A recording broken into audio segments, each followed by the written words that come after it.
Welcome to the Undisputed podcast. I'm your host, Jenny Taft. This podcast is the full show from today's episode of Undisputed from start to finish. We've got a busy slate, so skip Shannon. Let's get to it. All right, everybody, we got a busy one today.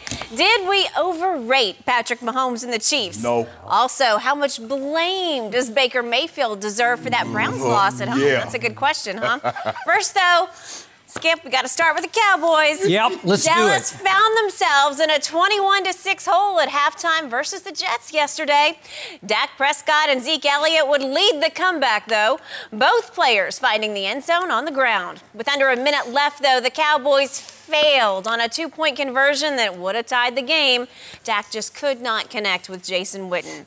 Dallas now dropped 3 in a row. So, Shannon, who is most to blame for yesterday's loss? The quarterback. He plays the most important position. Yeah, he's the most important player. He's the guy that wants $35 million, wants to be the highest paid player in all the football. This is a game he must win. He needs to win this game. Skip, you can't lose to an 0-4 Jets team. Look, they lost to a team that had won 0 games, and the guy that's starting at quarterback had just come back because he had mono, and they said his spleen was the size of a football. That was the guy that beat your team that you said that was going to represent the NFC in the Super Bowl. That Pro Football Focus said, even after 2 consecutive losses, say this is the best roster in football. They said it. Because Skip Bayless tell me Pro Football Focus, those guys sit in rooms and they watch tape. They're right. Oh, I can't take. They're right. So you should be embarrassed. The best team, a team with the best roster in football, lost to a winless team, to a quarterback that just come back in a month. Has been out a month. They say he went on vacation. They say go away because we don't want you to get anybody else sick. And that's the guy that beat your guys. You ought to be ashamed of yourself. If you want to be thought of, considered top tier, got to win games like this. Because if you can't beat this team, who are you beating in the NFC? You already lost to New Orleans minus Drew Brees. You think you're going to beat Seattle? Nah. Already lost to Green Bay? Nah. And the way First Cousins played yesterday, now he back to being First Cousins. Skip, look, Dak Prescott has as good of a situation as any quarterback in the NFL. But let me tell you, the moment it's not perfect, it goes to hell in a handbasket. The moment Amari Cooper is not there, spraying the ball all over the place. The moment Tyron Smith and Lyle Collins, now somebody's, I ain't gonna call no name, somebody's tweeting, hey, I'm so proud of my team. The right tackle is the undrafted free agent. Welcome to the world of being in the NFL after week 1. Injuries happen. Undrafted rookie free agent. Rookie, played the whole game at right tackle. What? Somebody's creeping on my tweets. Nobody creeping on nothing. Yeah. I want you to stop tweeting. Because what you're trying to do is I'm so proud of the way my team battled. I did not use that word yesterday. I didn't use it. You're putting words in my tweet mouth. That's a lie. Have you ever used that before? Have you ever used that before? Well, not yesterday. Have you ever used it? Last year, I probably did. Earlier. Skip, here's the thing. Look, here's this. In the last 3 games, you scored a grand total of 9 points in the first half. 0 touchdowns. Now, if you don't mind me asking, who's the quarterback for the Dallas Cowboys the last 3 games this year? You can answer that. It's not rhetorical. I'm just saying. Is it my turn to go? If it's my turn, I'll go and go and go. No, I want you to go. Because when you relinquish the floor, you're about to get nuked. No, ain't no nuking. Skip, all I'm saying is that when your guy does not have an ideal situation, have one of the best receivers, have the best offensive line, has Zeke Elliott eating on every other play, he looks very pedestrian. He looks very average. And that's what he looked yesterday once Amari Cooper went out of the ball game. Did he? Now, I know what you're going to try. He still had a 73 or 74 QBR. No, get it right, 74. Okay. Not or. It wasn't an or. It was a 74. It was like 73.6. Where did that rank all for the whole weekend in the NFL? Help me out. I'm just asking a rhetorical question. You don't have. It was the 7th best QBR in all of football for week 6. Hold on. But he's spraying the ball all over the place. Really? I didn't see. I must have seen a different game. He still has the best QBR in all of football. Oh, wait. Did you just say he's number 1 in QBR in all of football? Is Dak Prescott the best? I'm glad you said that. Because guess who has the number 10 quarterback rating in all of football? Tom Brady. So Tom Brady is the 10th best quarterback in all of football. That's what he's played. No. You said that. That's what you said. But guess what? Guess who is 5/10 behind. Thank you for putting Dak and Tom Brady in the same sentence. I appreciate that greatly. Because you just said he was a bust. Hold on. All I'm saying. And guess who's 5/10 behind Tom Brady in 11th? Joe Flacco. So Joe Flacco was only played marginally worse than Tom Brady. So all you got right now is to rip Tom Brady because you know you're going to get shredded about Dak Prescott. Skip. There's nothing to rip. Tom is sitting at home. Tom might be in Bora Bora because they have a bye. Tom is good. Tom is sitting in the catbird seat chilling. I'm talking about your guy, how he took his team after losing 2 straight games to New York and lost to a team that was winless, that had showed no pulse, no life. And he threw, and I forget the guy's name, Sam Darnold, threw for 338. Cooked you guys. Cooked them. Dak play defense? Whoa. Does he play safety? He played offense. How many points did he have in the first half? He played off. See what you do? See, every time when things don't go the Cowboys' way, you blame everybody else. Jason Garrett's going to get blamed. The defense going to get blamed. All of a sudden, it's always someone else's fault. Offensive line, Dak is without blame every time they lose. This is what we know. This is fact. The last 3 games, while Dak is playing quarterback, 0 touchdowns, 9 total points in the first half. You can't keep starting behind the 8 ball. How many quarters are in a football game? Whoa. How many? Help me out, Hall of Famer. Help me out. Well, they might 4. What happens in the second half? On schedule every time. You ever seen anything like it before? And you continuously lose. So maybe you need 10 quarters. Maybe you need 6 quarters. Tell me when it's my turn. I'm getting bored. One more time before you go. You can get bored all you want to, but that's not going to change what happened yesterday. I haven't heard any wisdom yet. 0-3. And you're mad at me. I've only heard straight Cowboy hate, completely unobjective.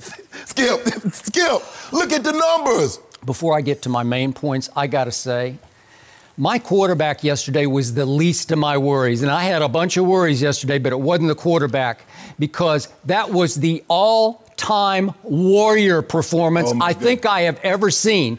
You're down your left Pro Bowl tackle, Tyron Smith. You're down your right star tackle, Lyle Collins. And you got 2 just guys in there, including the undrafted free agent rookie at right tackle against who's the coordinator? For the New York Football Jets, Greg Williams. Nobody can ignite a defense any better than Greg Williams, especially when he smells blood. And my blood of my quarterback was being spilled all over that carpet yesterday because my quarterback took as much punishment as I have seen a quarterback take since Greg Williams inflicted bounty bowl punishment on Brett Favre in the NFC Championship game. Since that game, I've not seen a quarterback take more hits and jump up and fire back again. My quarterback is an animal. My quarterback is as physical and as durable as any quarterback in this game, and that was nothing but an all-guts performance by my quarterback yesterday. So, to your point, he still leads the whole NFL in QBR. His QBR was correctly ranked yesterday as 74. He had 5 drops, not according to me, according to ESPN. If you want to take issue with them, take it. And Michael Gallup had 2 of them, and there was a 3rd ball that hit him in his hands that I thought he should have caught. So my quarterback was getting little to no help because he lost the receiver that I told you changed my life last year at midseason. Amari Cooper was gone after 1 catch for 3 yards and got hit in the thigh, and I hope it's just a bruise. That's what they're saying. I hope he'll be back for Philadelphia. But they were already down Randall Cobb, who has helped change my life as a new slot receiver in place of Measly Beasley. So you don't have your number 1, you don't have your slot, you don't have either tackle, and you lose both starting cornerbacks during the game.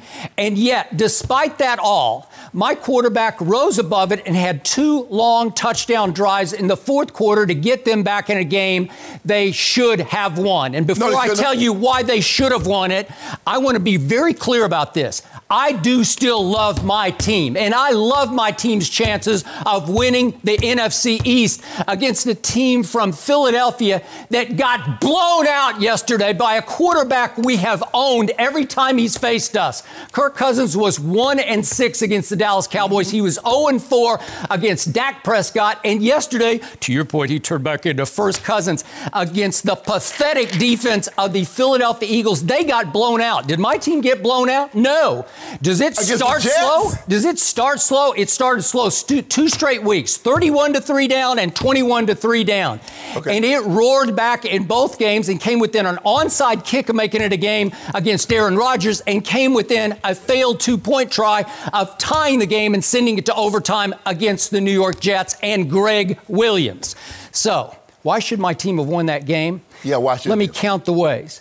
The referees screwed us twice. Okay, here we go. Let's just see how screwed we got yesterday. I want to see. Let's look at the play. 8:02 in the third quarter. Your favorite Dallas Cowboy, Jason Witten. Yeah, he's back, and I don't think the refs liked him because they must not have liked him in the ESPN booth. I don't know. Maybe they hold this. Man, stop it. Okay, this is called a pick play because Cedric Wilson, who's a special teams player, is in the game at receiver. Yeah, you can't touch it. He runs into his guy. That's not a pick. He runs into his defender. You cannot throw a flag on Cedric Williams for running into his guy. I'm sorry, that's not a pick play. Yes, it is. The other defender guarding Jason Witten had plenty of room to get by, and he was just flat late. And you robbed us of 4 points. What was the final score, Mr. Sharpe? Nope. Help me out. You're the Sharpe. It was a pick. It was not a pick. That's not a pick. You can't call that. Did he block the defender that was trying to chase Jason? He did not. He's not smart enough to do it. He's like third string. You think he practices pick plays? He's just stumbling into the route. But Skip, seriously, he's never even played before. But let me tell you what. He's in the game because I'm down 2 receivers. But Skip, stop it. Skip, just stop it. But they teach the defender is to run into the guy because they're going to call it. Okay. Don't avoid. That's not. No. If he just fires up the line and you're standing still, he can run into you if he wants to. It's not a pick play. It's not a pick play. That cost us 4 points in what came down to a 2-point game. Am I right about that? Now you beg. Now I'm not begging. I tweeted. Go look at my tweet. You're creeping on my tweet line. I'm sure you saw it. I was busy. Yeah, you're busy. So now let's go to the game-deciding 2-point conversion attempt. And what happens on this play? Help me out here. It's a full-out Greg Williams blitz. Yeah, zero blitz. Yeah, and all of a sudden, Jamal Adams is knocking my quarterback down for, what did he go down, like maybe 12 times in this game? And tell me that's not a mugging by Marcus May, the safety. He just mugs Jason Witten. He doesn't even let him make a play for the ball. He grabs him, holds him, and turns him away from the pass. It's an all-time pass interference, but why didn't they call it? Why didn't? Because on that drive, they had called 6 straight penalties. 4 on the Jets and 2 on my Cowboys. And they were all debatable calls. So the back judge, he looked like he was about to reach, and then he thought, I can't call a 7th penalty. This will look terrible. And what is it? It's Gronk syndrome. And you know Gronk syndrome. It means the big bad bully tight end, you can't foul him because he's too big. He's way bigger than Marcus May, who goes like 6 feet, 200. Yep. And so they're just saying, oh, just let him play. Well, you can't if you're going to call that in the first quarter, you got to call it if it's going to decide the game. It's going to decide the game. You're begging for calls. No, I'm not begging for calls. That's just a foul. You know it's a foul, and I know it's a foul. Is it a foul? I want you on record. No, it's not a foul. He's grabbing him. He's all over him. He won't even let him turn to the ball. Any other point in the game, that is a foul. And you got to call it there. I'm ashamed of the referees. I know it's at Jets, and everybody's into the spirit of, we got to get the Cowboys out of here. Stop it. Nobody's thinking, first of all, nobody's thinking about getting the Cowboys off here. But every time the Cowboys lose, you use words like, to describe Dak, battle, warrior. Oh, but you still lost. Warrior. Oh, Skip, what good? Was it his fault? Yes. Okay, here, let me now get back to in a rhythm here. I'm going to take my defense to task. I told you all last week, something is wrong with this unit. I don't know if it starts with Jason Garrett, Coach Clapp. I don't know if it's Rod Marinelli. How you blame him, Skip? He doesn't coach defense. Okay, but you got to get people ready to play. They come out uninspired. They come out deadheaded. They come out lifeless. They did it against Green Bay. I've seen it in playoff games that passed against Green Bay. I saw it against the Rams here in the playoff game in the Coliseum. They're better than this. They're still a top 10 defense statistically. They still rank, they're 9th in yards allowed, 10th in points. So they still have talent all across the ball on defense. But they come out and play flat. They play without energy. They play without urgency until it's too late. And then in the second half against the Jets, they said, okay, let's lock in. Let's shut down. Guess how many points the Jets scored in the second half? 3 points. So my defense said, okay, let's start. But when you started, you didn't finish, because what was the key drive the defense gave up in the whole game? It was the late drive in which Sam Darnold was able to go bing, bing, bing down the field for a field goal. You can't allow them to have a field goal. Right. It's disastrous, because it's going to be a close game. My quarterback has heated up. He's virtually unstoppable without Amari, without Cobb. He's got balls going to Jason Witten. He's throwing to Tavon. And all of a sudden, here he comes again, and he almost tied it again, despite the field goal. You can't allow that field goal. Okay. That was the game-winning, game-losing defensive drive.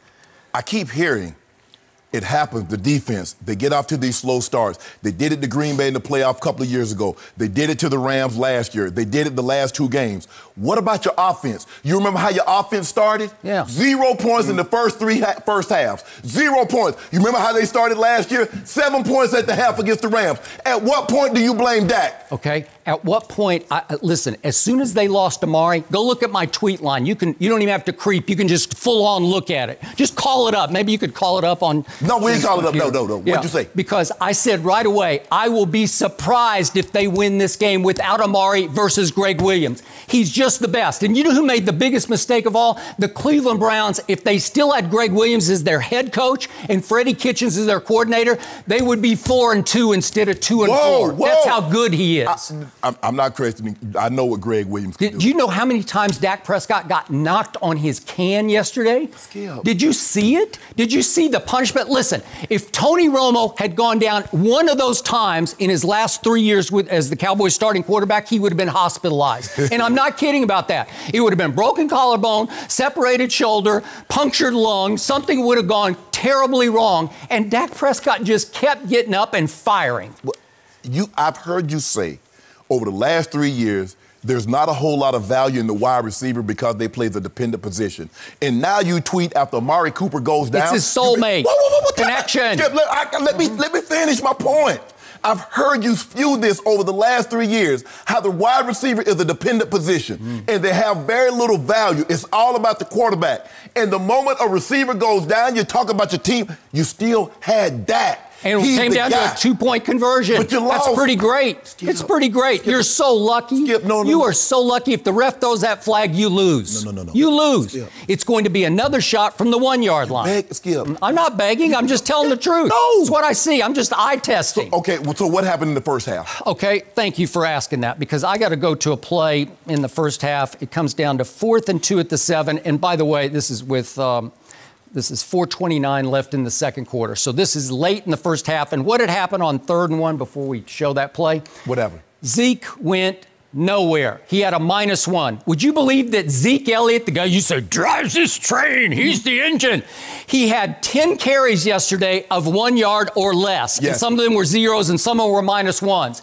Why is that, Shannon Sharpe? Does he look the same to you as he looked in 2016 or even 2018? Because I'm not seeing the explosion. If they just wipe out the left side or right side of the Jets line, yeah, he'll get you 6 or 8 yards, and then he'll just duck his shoulder and dive into the safeties. He runs hard into people, but I'm not seeing the breakaway Zeke I used to. And they waste so many plays of just 0, -1, -2, 0, -1, -2, 1, 2, 1. It just keeps going like that until I'm out of my mind, because it seemed like every time my quarterback stood up to throw it, something good happened yesterday. I know you got to try to establish the run, but that was 3rd and 1. That was your quarterback right there, though. Yeah, okay, so now it's 4th and 2.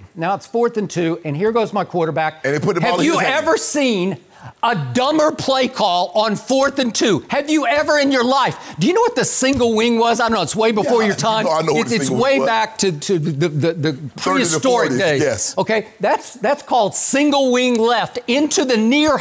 You're on the near side of the field, so you're running it into the near boundary. Yes. So you don't have as far to run to the edge, and you snap it to the quarterback. And with Zeke as his lead blocker, you think you're going to fool the Jets?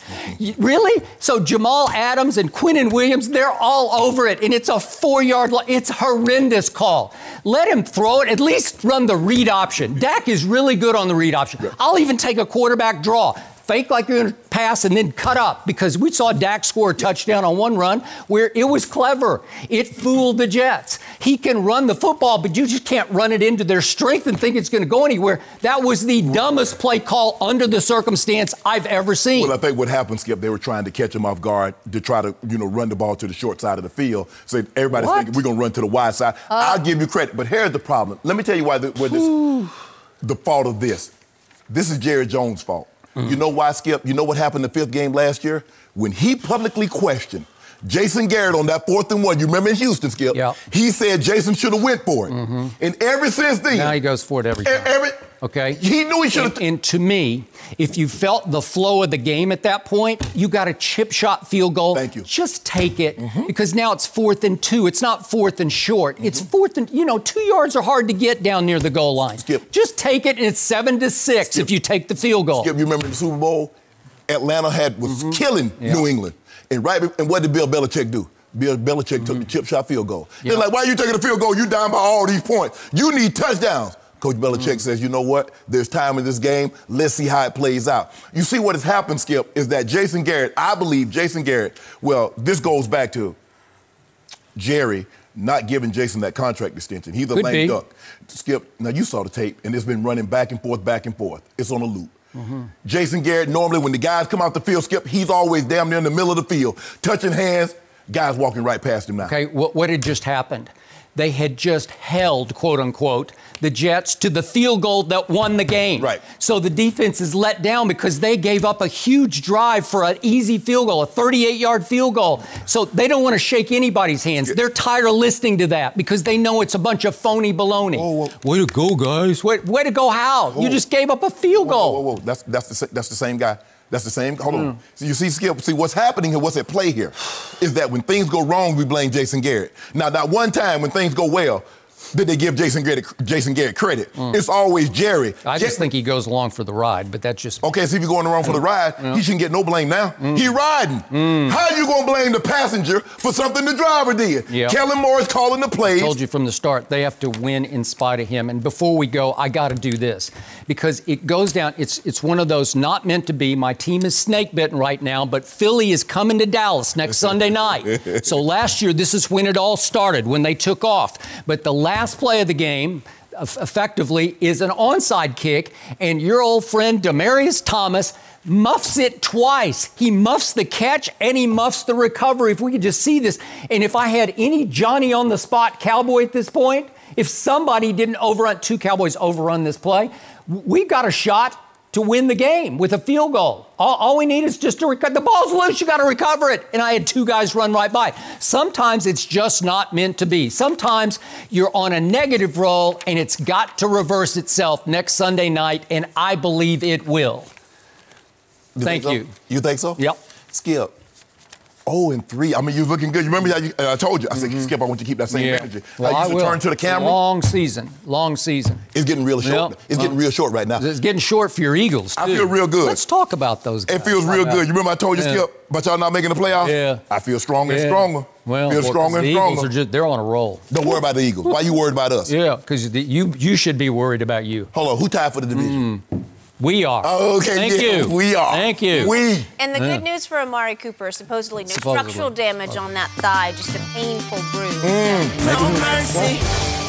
The Chiefs jumped out to an early 17-3 lead in the first quarter against the Texans yesterday, but Houston reeled off 20 points and held on to win 31-24. Patrick Mahomes had a career-low 41 passing yards in the second half. Plus, he threw his first pick of the season in this loss. Shannon, how much blame does your boy deserve on this one? Not much. If I had to put a percent on it, Skip, I'd say somewhere between 5 and 10. And the reason why I picked this team to go to the Super Bowl, to represent the AFC in the Super Bowl, Skip, is that I felt they had gotten better on defense, and they've gotten absolutely worse.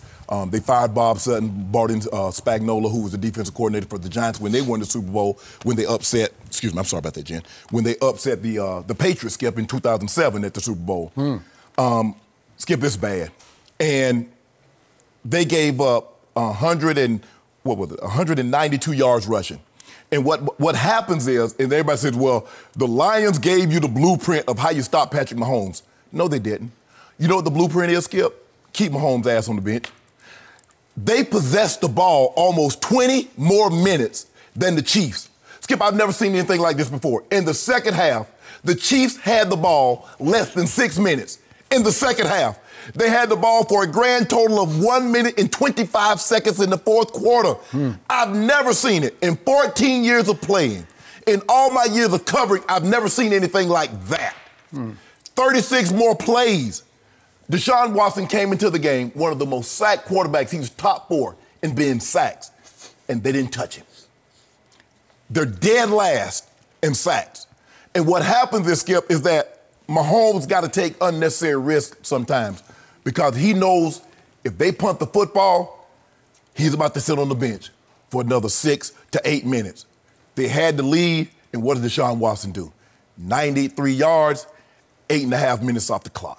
And that's the way you beat Patrick Mahomes, is that you minimize his possessions. I think they had 3 possessions in the second half. Skip, that's not enough. They can't run the football.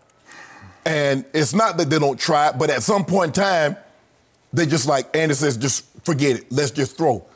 But I give Bill O'Brien a lot of credit. And I give the Colts credit. And what you're starting to see, Skip, last year they would jump out on teams 21-3, 24-7, and everybody would abandon the run and start throwing. And the next thing you know, Skip, a 21-3 is all of a sudden 31-6, 34-10. But Bill O'Brien said no. He kept bringing Carlos Hyde, And what that does is that Patrick Mahomes has found his rhythm. Now, let him sit over there and cool off. Let him see how he feels when he comes back after 8.5 minutes. And that's what they did. Nickel and dime. Boom. Deshaun Watson, very elusive, picking up first downs with his legs, throwing the ball, even with the turnovers. But, Skip, I'm going to give Mahomes because he fumbled. I think he had 1 fumble, and he threw an interception. But this defense is terrible. They're worse than what they were last year, and I thought they would be better. Honey Badger had 10 tackles. Skip, you don't want your safety having 10 tackles. That means, you know what? Your first line of defense is not getting it done. Frank Clark has been an absolute bust. They got rid of D Ford, and the reason they got rid of D Ford, Skip, they felt he was better suited for a 3-4 linebacker stand-up as opposed to Frank Clark playing 4-3 DN with his hand in dirt. That's what Spagnuolo coaches. So, okay, but Skip, it's been a failure. They got rid of their top 3 sackers from last year, and they can't get any pressure. Chris Jones missed yesterday. They can't stop the run. They can't rush the passer. That's a recipe for finishing last in the league and not go. And if you make the playoffs, you'll be one and done. Did I just hear Shannon Sharpe concede on his Super Bowl pick of the Chiefs? So are you surrendering that? No. I'm saying, Skip, at the rate they're playing, if you can't play defense any better than this, even if you make the playoffs, Skip, I still believe they're going to represent the AFC West. So you get a home game, but you'll be one and done. Okay. But are you saying they're going to be one and done, so you're conceding your Super Bowl pick? If they don't play any better defensively. Okay. Do you see them getting better? They got to improve. I believe they can improve. Well, I'm again baffled by this because you've been telling me for weeks that Mahomes is the runaway MVP, and I'm not seeing that. Hold on, Skip. I'm not seeing that. So over the first 4 weeks, he was not the runaway MVP when they was 4-0? I'm missing something. I'm missing something the last 3 weeks because Detroit made him look mortal, and then the Colts at Arrowhead made him look, dare I say, bad. And then yesterday, if he's Mahomes, if he's the runaway MVP, you got to cash in more on the chances that you did get, because you always ask me, what does your quarterback do? That's all I heard in the A block of this show. Well, who cares about the defense? What did the quarterback do when he did have the ball?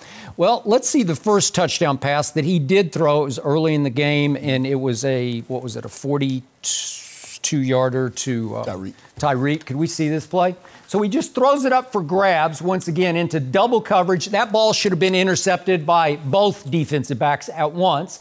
And the first one jumps too soon, and Tyreek goes and hangs in the air for what seemed like 5 seconds. I've never seen anything quite like that. And steals it from 2 Chiefs. Is that an ill-advised throw? You better believe it is. Is that the kind of throw he gets away with consistently? Yep, that's what happens under Andy Reid because he's got the greenest light in the history of pro football. It was a flag on the defense, so he knew he had a throwaway. All right, well, again, should he throw it up for grabs like that? I wouldn't. Oh, yeah, if you got a flag, might not go for the gusto. All right, so here's the point of this game. You're right about the time of possession. It was the lowest time of possession that the home team has had in the history of the Kansas City Chiefs. As many home games as they played dating to 1963, they've never had fewer snaps at home, fewer time of possession. Yes. So the point is that he did get sacked and fumbled and lost it. So you got to dock him for that. Yes. And he did throw an interception, nearly that one, but he did throw an interception, and so that's another possession. And they did punt twice, so you had two other chances in what was a one-score game to cash in, and you didn't. So, again, you gave him, what, 5% of the blame? 5 to 10, yeah. 5 to 10%? Who had a high court QBR, him or Dak? Okay. Thank you for asking. Dak did. No, my guy played better than your guy. Okay, well, no, you just asked a question, I answered it. Your guy, my guy had a higher one. It was 74 to 61. I think my guy had significantly higher, and thank you for making that point for me, so I didn't have to gratuitously throw it into the conversation. Your guy threw no touchdown. Okay. For the second, my guy threw into the end zone to tie the game at the end from 2 yards out, and your guy had a possession in the fourth quarter, and it was a bizarre fourth quarter because the time possession was 14 minutes to 1 minute. Thank you. Why did the Chiefs have only 1 minute? Because my homeboy, who I think you're going to have to rename him, by the way, because my homeboy is losing at home. That's 2 in a row he's lost at home. Maybe you should nickname him my road boy, right? No, how about that? my road boy. He gonna be you can call him my road dog. I don't care what you want to call him. You can call him any of those you laughing? things. Okay. Yeah, well, you laughing now. Okay, so what happened on the one series that they did have? By the way, they lost in first downs 10-0 in the fourth quarter. Yes. Total yards were 145 to -3. Why was that? Because he did have one series, did Patrick, my homeboy, and it was a quick 3 and out because he flipped it to LaShawn, and that went for -4. Then he handed it to LaShawn. That was 1 yard. And then on 3rd and 13, he threw it to Blake Bell. I didn't even know Blake Bell was on that team. The old Belldozer from the University of Oklahoma, backup tight end. I didn't know either. Okay, so he throws it to Blake Bell, incomplete. And those are your 3 and out, and that's why they had only 1 minute. Well, if you're, all I've heard from you is this kid is transcended. He is. He is revolutionizing the way the game is played. Well, if you're that guy, if you're the runaway MVP, if you're going on immortal, if you're like a video game come to life, then you still need the ball. You got to cash. You had the ball. You had 3 tries to go score. It's a one-score game. It's 31 to 24. Let that sink in. That's what you always tell me about Dak. He's got to go score, right? Sean Watson had a drive. He put the drive together. He did. 93 yards, 12 plays. 8.5 minutes. Yeah. That's longer than Patrick Mahomes had the ball the entire second half. He had one drive. Okay. But he did cough it up once, twice, right? Yes. And they did have 2 other times they had to punt. So there are 4 opportunities in a one-score game where if you're transcendent, you just take the game over. I mean, I put the bar up in out of the universe because I'm just listening to the Hall of Famer. So if he's that great and you're at home at Arrowhead with the crowd on your side, you got to cash in some of this. But Skip, come on. Let's be real. Give Patrick Mahomes the Patriots defense.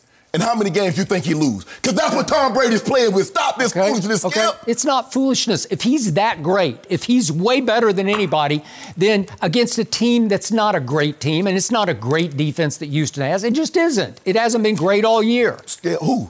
Houston. No. Not great. No, but I'm saying, let me ask you a question. Whose defense is better, the Texans or the Chiefs? Well, obviously, the Texans is better than the Chiefs. Thank you. Okay, but who's the better quarterback? You've been telling me Mahomes is way better than Deshaun. What did I tell you? I think it was on Friday. Yeah. I told you, long-term, I'm taking Deshaun Watson. I believe in his intangibles, in the clutch and as a leader. And they were on full display because as a playmaker yesterday, he just kept converting 3rd downs. Yes. Here, right. And then converting touchdowns, sometimes twice with his legs. But, Skip, when you look at it, if you go back over the history and you look at guys that have won multiples, and we look at the Joe Montanas when he beat Elway and Marinos and some of the other guys, what did he have that they didn't? Solid defenses. You look at Tom Brady. what did he have that other teams didn't? Solid defenses. Okay, but there have been a lot of times Tom Brady has not had a solid defense, and he has been extraordinary. Tom Brady carried that team. Tom Brady only 3 times. Now he's in year 20. 3 times they had a defense finished outside the top 10 in points allowed. 3 times. 3 times. Did you see the Super Bowl 2 years ago? Did you see what happened? Do you remember that? And what happened? 41 points allowed by Bill Belichick's exactly. defense. Wow. So, and 41 in the Super Bowl? You don't realize you make my point. I think I'm making my point. When Tom Brady has a defense that can't stop anybody, he loses. How did Tom respond that day?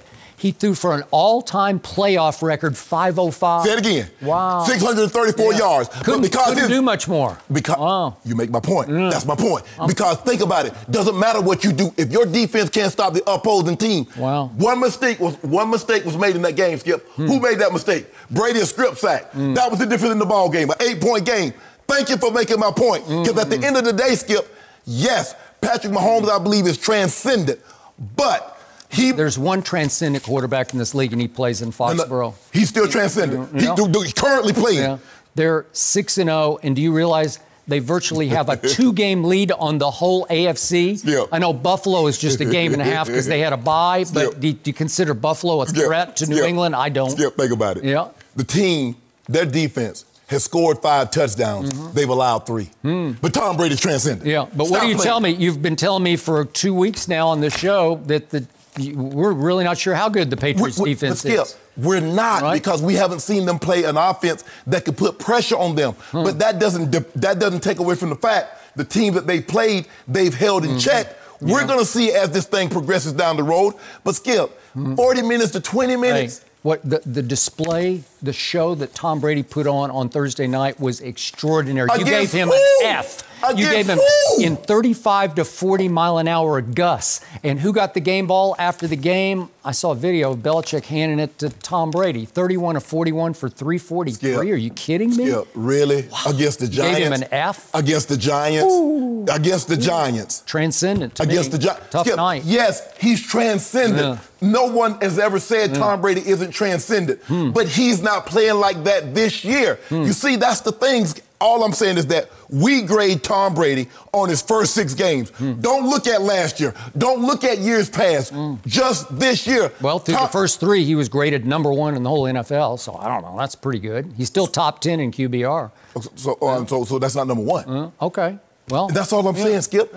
You grade these guys. I mean, obviously, it's update your resume. It's a week-to-week thing. What's on Tom Brady's resume? It's on his resume. Well, all I know is we kept circling December 8th as the showdown game in the AFC, Kansas City at New England. Yeah. Now I'm starting to think it might be December 1st at Houston. New England at Houston? I don't know. Maybe that's the game. We talked about that because Deshaun always plays well. He does. He always plays well.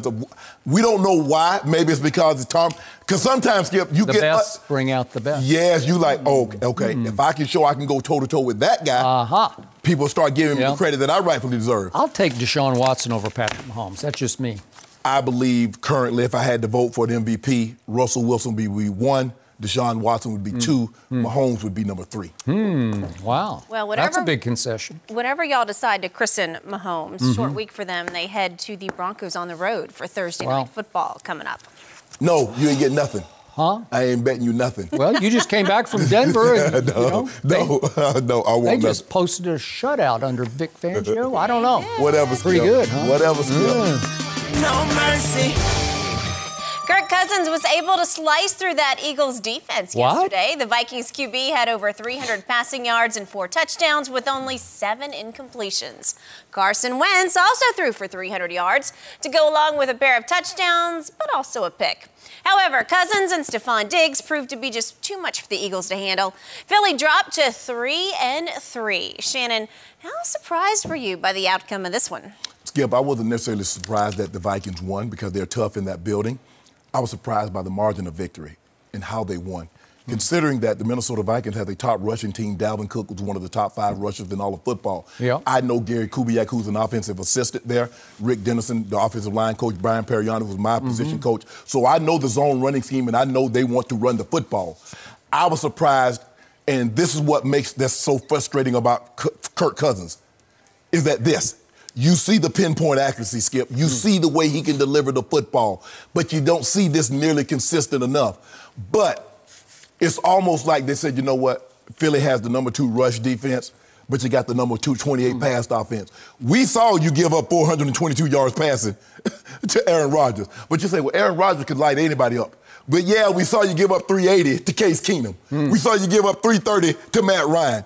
We've seen you in 6 games give up 320-plus games to quarterbacks. So guess what? We gonna throw it. And we're gonna throw it and throw it and throw it and throw it, and there's nothing you can do about it. Wentz didn't play particularly bad, Skip, is that he had to press. And that's a tough way to play football. When you get behind and you see they're going, you punt, they score. You get a little drive together, you don't cash it in, you punt, they score again. Now that clock's in your head. I got to take, now at the end of that interception at the end, Skip, the game was already decided. But if Cousins can play like this, because them going to have them playing defense, Skip. But that's the thing that's so frustrating. You might not see this guy again for another 3 to 4 weeks, and then they lose, and then they'll turn around and lose to a team. You're like, how the hell did Minnesota lose to that team when Kirk Cousins just probably going to be NFC Offensive Player of the Week? Because you never know what you're going to get from week to week with that guy.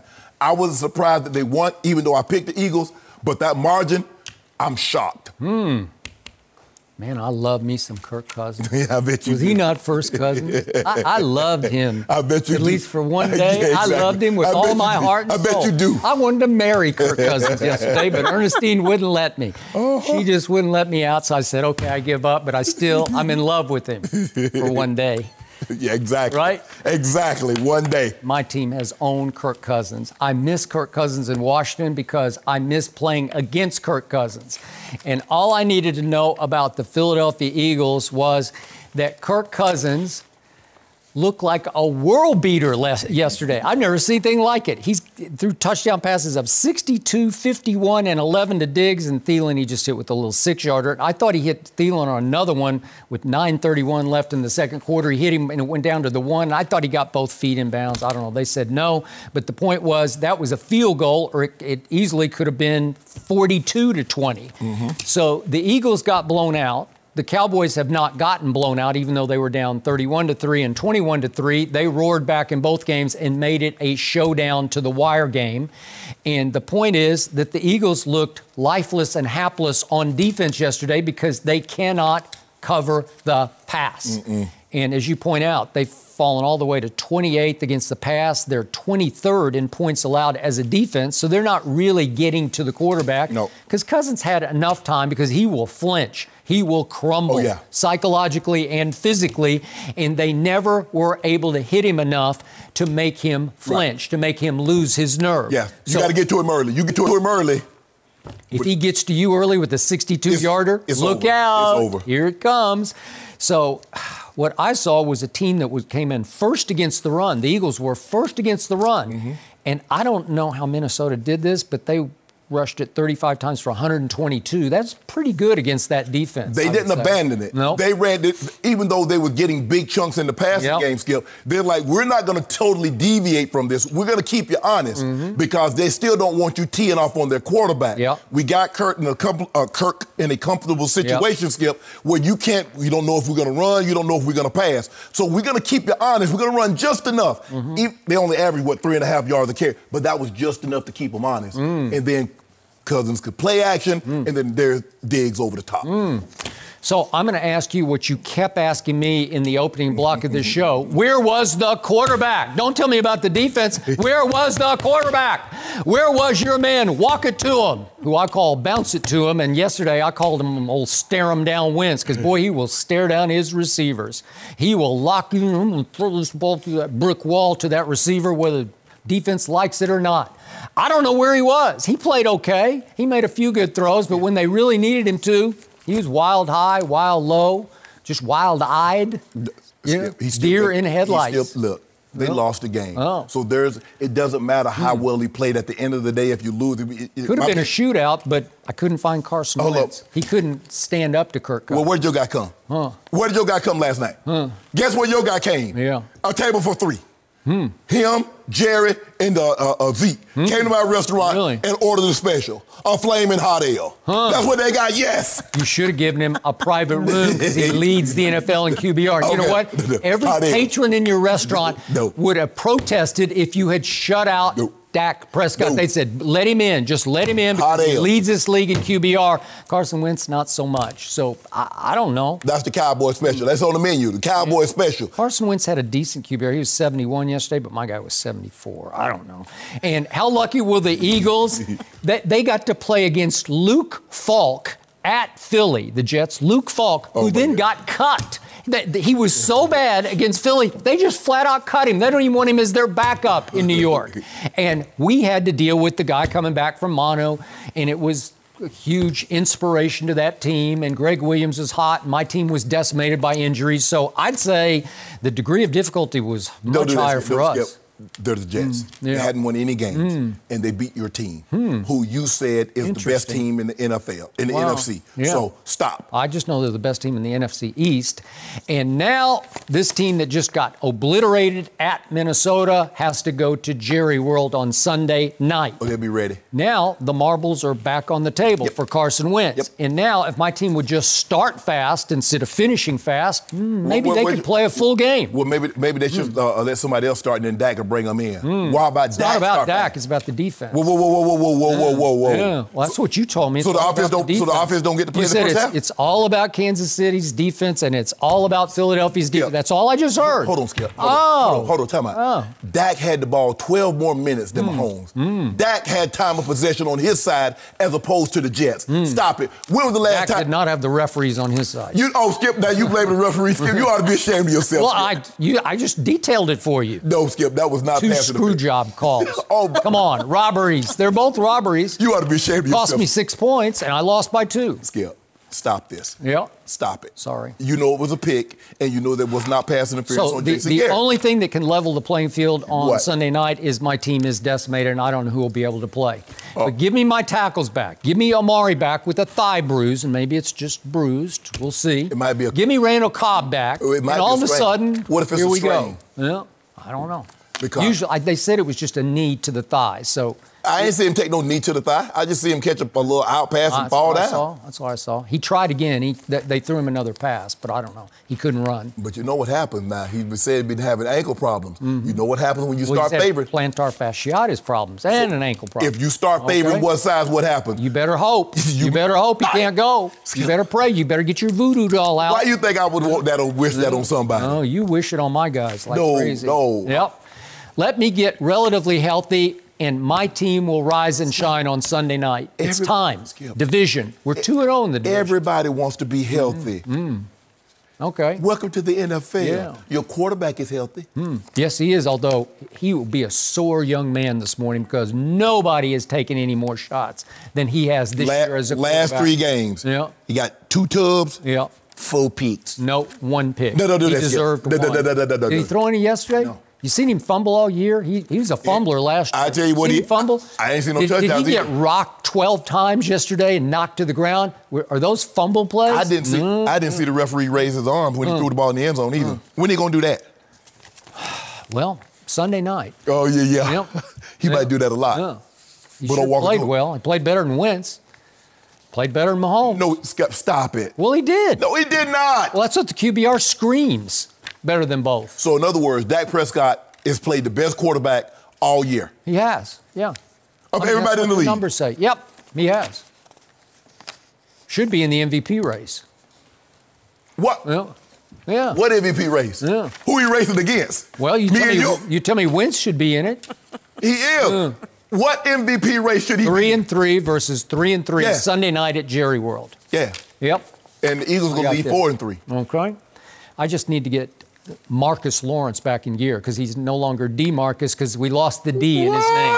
I need Marcus Lawrence to show up. Where's Wolf Hunter? Yeah. I don't know. I'm not sure. No, where's Jalen Smith? It looked like he got subbed for in the 4th quarter yesterday. It just looked like they just took him out. Oh, no. You wasn't playing hard enough. No, you was hyping that defense up. No mercy. Are you ready for what's ahead? You can't always predict the future, but you can game plan for it. Generations of families and businesses have harnessed the power of Pacific to help them reach their unique goals. Whether you need to save enough money to meet your needs, ensure your family is protected, or make sure you don't run out of money, Pacific Life has a variety of financial solutions that can help. Pacific Life counts more than half of the 100 largest U.S. companies as its clients and has been named one of the 2019 World's Most Ethical Companies by the Ethisphere Institute, protecting what matters most to people for 150 years and counting. That's the power of Pacific. Ask a financial professional about how Pacific Life can help you game plan for your future, or visit www.pacificlife.com. No mercy. A lot of disappointed fans in Cleveland this morning. Baker Mayfield and the Browns watched a 2-touchdown lead slowly slip away against the Seahawks yesterday. Late in the fourth, Baker had an opportunity to reclaim the lead. Instead, though, he threw his third interception of the afternoon and never got the ball back. The Browns dropped to 2-4 with the loss. Shannon, how much of the blame does Baker deserve on this one? He deserves a lot of the blame. I think 90% of the blame has to go on him, Skip Bayless, because here's the thing. What he was known for in college, Skip, was his pinpoint accuracy and his ability to protect the football. Skip dubbed him the careful gambler. He will take risks, but he didn't put the ball in harm's way. In 40 games at the University of Oklahoma, he had 21 interceptions and 24 turnovers. In 20 NFL games, he has 25 INTs and 29 total turnovers. So in half the amount of time, he has more turnovers. Skip, I'm going to show you something that yesterday, and this is what the problem that I'm seeing from Baker Mayfield. Not only the turnovers, but the inaccuracy of him throwing the football. He's late. Odell Beckham is as good a route runner we have in the NFL. I don't know about that, but go ahead. Skip, trust me. When he runs this speed out, look at this. You see that? Amari Cooper dropped that, led to a pick. You see what I'm saying right here? Now, you think that's twice. That's the second time. Behind him again. You see what I'm seeing, Skip Bayless? That's behind him. Now, you tell me the guy's pinpoint accuracy. That's what he's known for. I told you that before he was drafted. We're not seeing that now.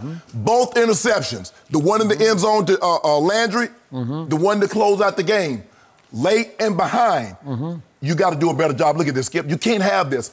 I believe, Skip, if they score a touchdown here, this is the coup de grace.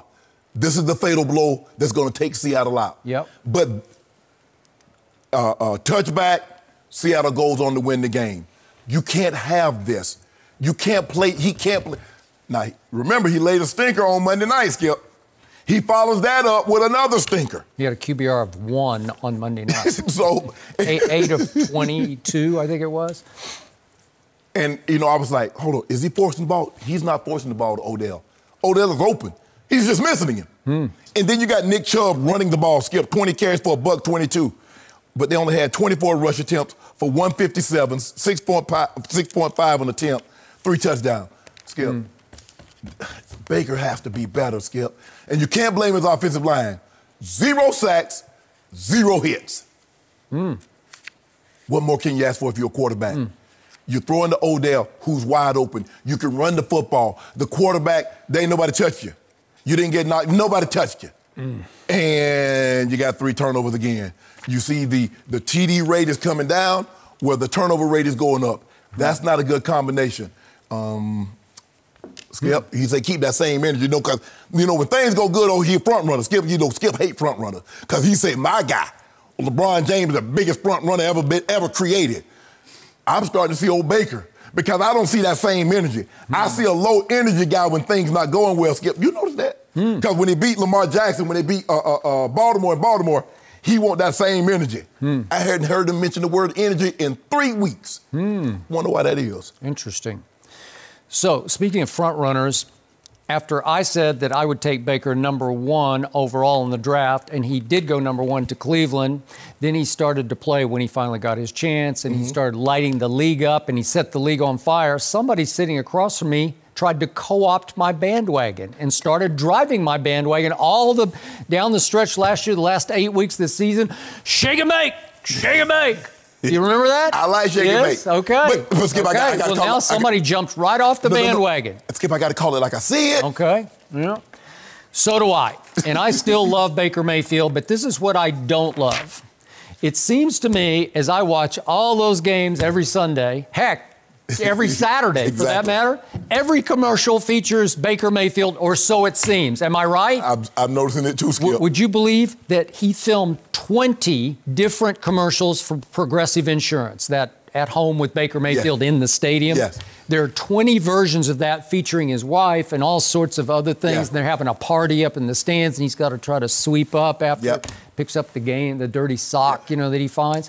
Okay, so there's 20 of those, which means they are bombarding the airwaves. It seems like every commercial break features at least one Baker. Mm-hmm. And I didn't even mention the Hulu has live sports, and he's got one of those. And it's not as frequent as the Progressive. But between those two, wow. And then I read a story in The Athletic a couple days ago about the business of being Baker, and it's about his team, BRM. His initials are Baker Reagan Mayfield because his parents named him after Ronald Reagan. So Team BRM features some of his family members. They have 6 full-time employees. So it's become, you want to talk about a brand. Overnight, he became a brand at the end of the year. Let me tell you how a brand can go belly up or bust. I got it. Stop winning. I got it. You got to back it up. Exactly. So what did we see from Baker Mayfield last year? We saw him disrespected on Hard Knocks by Hugh Jackson, the former coach, who called him in and congratulated him for winning the backup quarterback spot over Drew Stanton. Yep. Okay? Called them both in. Congratulations, Baker. You're the first pick in the whole draft. He didn't say that, but you beat out Drew Stanton for the backup spot. And I can tell you, Baker did not love that. No, of course not. And when he finally got his shot, he was the classic underdog, because he plays best when he's the underdog with a big old chip on his shoulder. 2-time walk-on who won the Heisman at the University of Oklahoma. Watch this. I'll show you, Hugh. And he even pointed him and stared him down at Cincinnati after Hugh had gotten fired and joined, was it Marvin Lewis's staff? Cincinnati. So he lit up the league. He did. And he did not have Odell to worry about. And now I do think, even though Jarvis campaigned last week for Baker to force the ball to Odell, and you can make the case that Odell does get open, but he threw him 11 balls yesterday, and he caught 6 for 101 yards. So he finally had a 100-yard game as a Cleveland Brown. Yeah. The second one, because remember he had against the Jets. That's against the Jets. But then Nick Chubb had another pretty big game. He had 122. So you got your number one receiver with over 100. You got your running back going over 100, 122, and you lost. Yet the first 3 times you had the ball, you went boom, boom, boom, and scored 3 straight touchdowns. And one of them, Baker just broke loose on, I think it was about a 15-yard scramble up the middle. Russell Wilson had just had one. And he said, okay, I can do it too. Right. Yep. And Baker can run a little bit. Yeah. And it looked like Baker. It looked like the guy that we saw at Baltimore throw for 342. It looked like he was on his way to another big game like he had against Lamar Jackson. Right.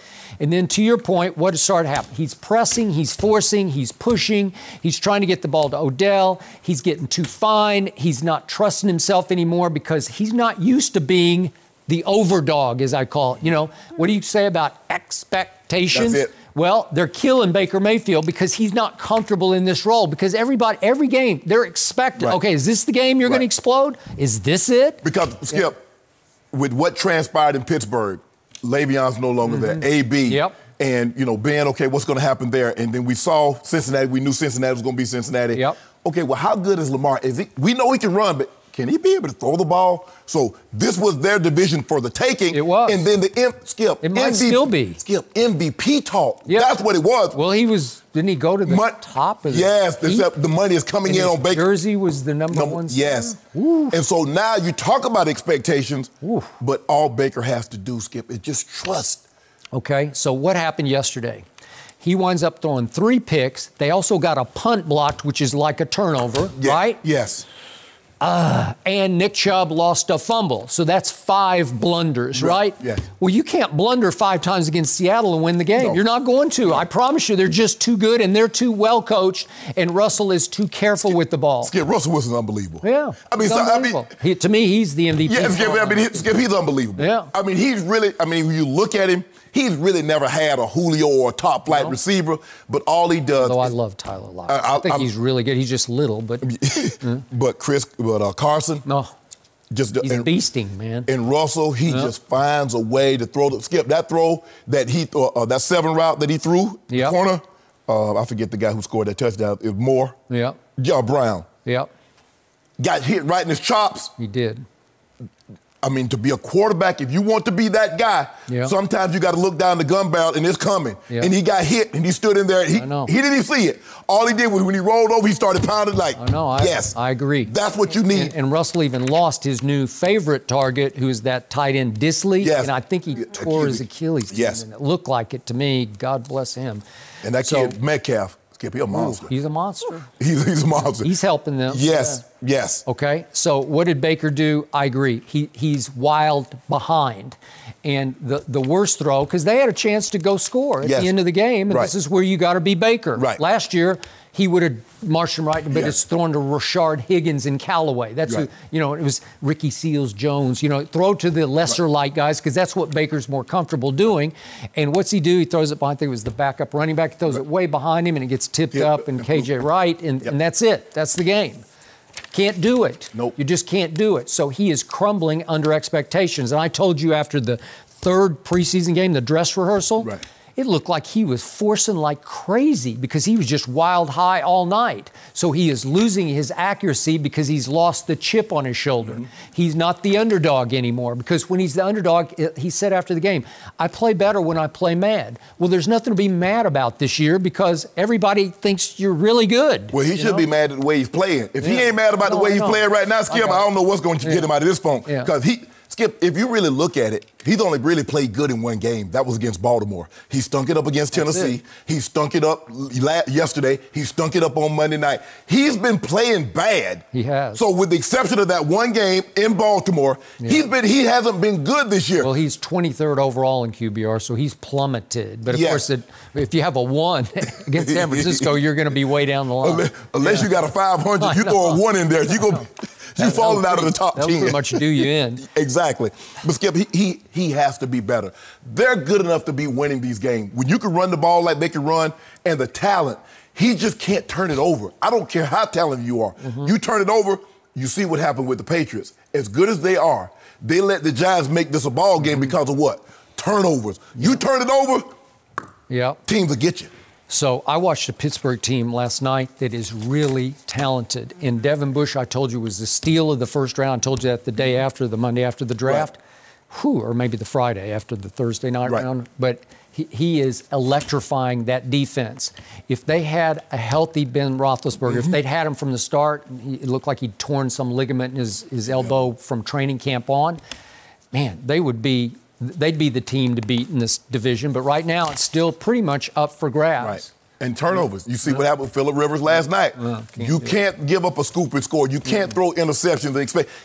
Skip, the Steelers was like, we're not going to do anything. We're not going to really push the ball down the field. We're going to throw it short. We're going to throw it off to James Conner and see what happens. But 21-0 is like, okay, we're going to play it close to the vest from here on out. They did. And they won a game with the duck caller at quarterback. I mean, let that sink in, Skip. I mean, Samford. I know Samford, right? I do. That's they ought to be ashamed of themselves. They should be ashamed. But Things Baker won't get any easier. They head to see the Patriots this upcoming week, so maybe they can get that underdog. You mean the Cleveland? They got a bye. They get a bye. They get a bye, and then they go to Cleveland. But it still doesn't get any easier. Still. Oh, they have. Now, if he thought it was tough against Seattle's defense, all he's going to see is press man across the board, and they coming. And he's not going to be untouched in this game. You better believe it. No mercy.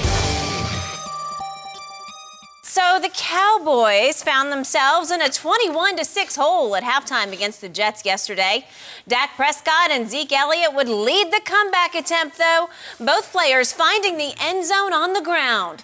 Less than a minute left, the Cowboys fail on a 2-point conversion attempt that would have tied the game. Dak just could not connect with Jason Witten.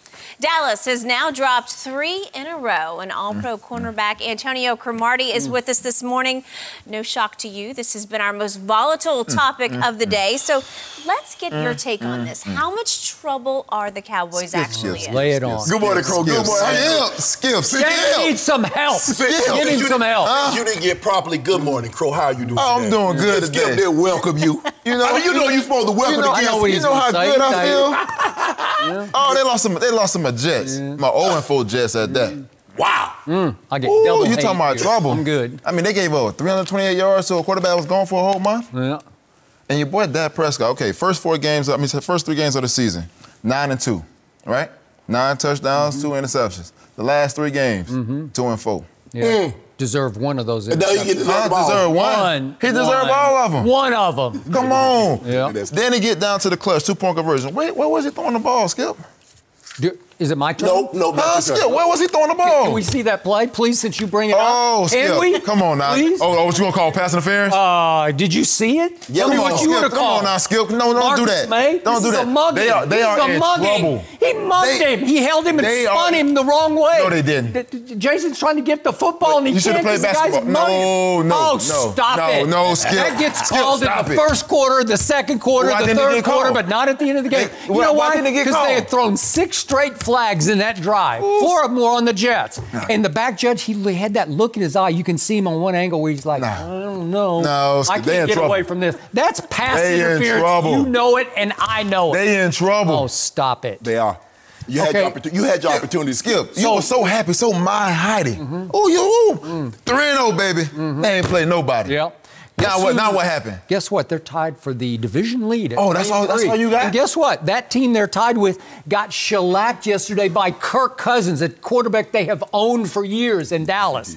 And that team has to come to our house next Sunday night. They gonna win. 3-3, 3-3. I kind of like our chances. Green Bay just beat you in your house. Okay. Just came and left your house in a wreck. A mess. 3-3. Carson Wentz. Skip, you already know Jerry World's a B&B. People come to your house, don't even pay, leave it in a mess, and leave. Yeah. You get upset about that. Skip, Now, who's your MVP right now? Russell Wilson. What happened the last time he visited last playoffs? What happened? we're not talking about that. We're not talking about that. We're talking about right Oh, now. it's the same defense. You're only good as your last game, Skip. I'm only as good as my defense, and it's been horrible. Oh, now it's this defense, Skip. Now it's this defense. Tell me when it's my turn. Your quarterback didn't throw a touchdown yesterday. Because I'm going to finish you. You know what? He didn't throw a touchdown yesterday. You know what? You want to go ahead. I'll let you go ahead. No, you go. No, then you got this. You need each other. Quarterback, You need each other. Because your arguments are so weak. Combine them. And then they'll when he be lost half to Amari a line. Cooper. Okay? He loses to Amari Cooper and he looks average. So you telling me one player? You telling me one player predicts how your quarterback can play for the whole entire game? He changed life last year. Oh, man. Come on, Skip. Skip, they're in trouble. Come on. You know they're in trouble because what you saw at the beginning of the year is that they played 3 bad teams, really bad teams. And one of the teams just getting Miami played Washington. So somebody had to win. Now, they could have tied, and they still wouldn't have had a win. Washington goes to Miami, win. Okay, you beat Washington, you beat Miami, and you beat the Giants. The Giants were tied with New England going to the fourth quarter. I don't know how. At Foxborough? I don't know. Come on. But you didn't beat those Giants. You beat Eli Giants, who were left for dead. That's why Eli's Giants would have won that game at Foxborough on Thursday. If Eli Giants would have won, he'd have been in there playing. Considering they didn't, that's why they got there. But that's neither here nor there. You lost to the Jets. And this is what concerns me, and this is what should concern you, is that the moment things aren't perfect, I mean ideal, 85 degrees, not a cloud in the sky, nice, like a 5-mile-an-hour breeze. The moment it's not that, your guy can't win. That even though Zeke was running the football, one guy upsets the apple cart. Amari leaves, and then all of a sudden, your guy can't do it. Was Zeke running the football yesterday? The man had 100 yards. Yeah. He had over 100, right? He had 10 carries of 1 yard or less. 10 carries. I'm like out of my mind, like, stop it. Okay. Don't do it anymore. Okay, so can't go anywhere. Okay, where's your quarterback? So, hold on. My turn? No, okay. Before Can I go? I just want to know, you was asking earlier, was this the single win? Yeah. Because if I'm not mistaken, you got a quarterback. And your quarterback, for the last three first halves, 9 points. That's what Dak Prescott has done. And you keep saying, there's 4 quarters in the ball game, and you've lost the last 3 games. My turn? Yes, your turn. Thank you very much. You can have it. My quarterback yesterday was an all-time warrior. Oh, my God. I have not seen a quarterback take more punishment than Dak Prescott took, and that's since Brett Favre took Bounty Bowl punishment from that same coordinator, Greg Williams, because I was without my star left tackle, my star right tackle was out. I got just a guy over here, Cam Fleming. I got an undrafted rookie free agent at right tackle, and Greg Williams smelled blood, and he came after my quarterback. I asked you two guys, you've been around football football a little bit, not as long as I have, but have you ever seen a quarterback get hit harder and more than my quarterback got hit yesterday, especially in the first half? Yes. I have not. Drew Bledsoe. I have not. This was punishment because my quarterback is a stallion. He just takes it right in the mouth and jumps right back up and fires again. His QBR was 74 yesterday, which was 7th best in the league. And you guys both said that he was sorry yesterday. I don't know. Well, your stallion about to go to the pasture. What? ESPN had the Cowboys for 5 drops yesterday. That's not me. I'm being objective because that's their stat. 5 drops. And another ball Gallup got his fingers on. I thought he should have caught it.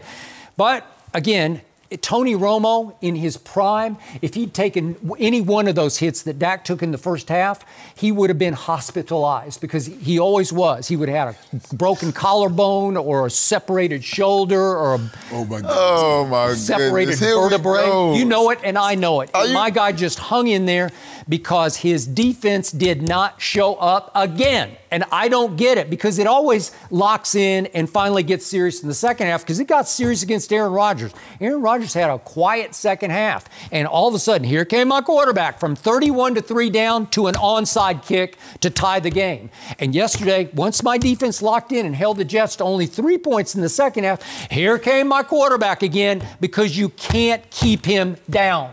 And he took over the second half. And if there wasn't another penalty that I could say I got robbed on. Let me see this one. Are you blaming the officials? Yeah, I'm going to blame the officials for this one. This is 3rd and goal at the Jets' 4-yard line. This is 8:02 left in the third quarter, and I don't think I'll ever get over this one because this is called a pick play. It is. By Cedric Wilson, who was only in the game because he's the 3rd stringer, and I'm so decimated.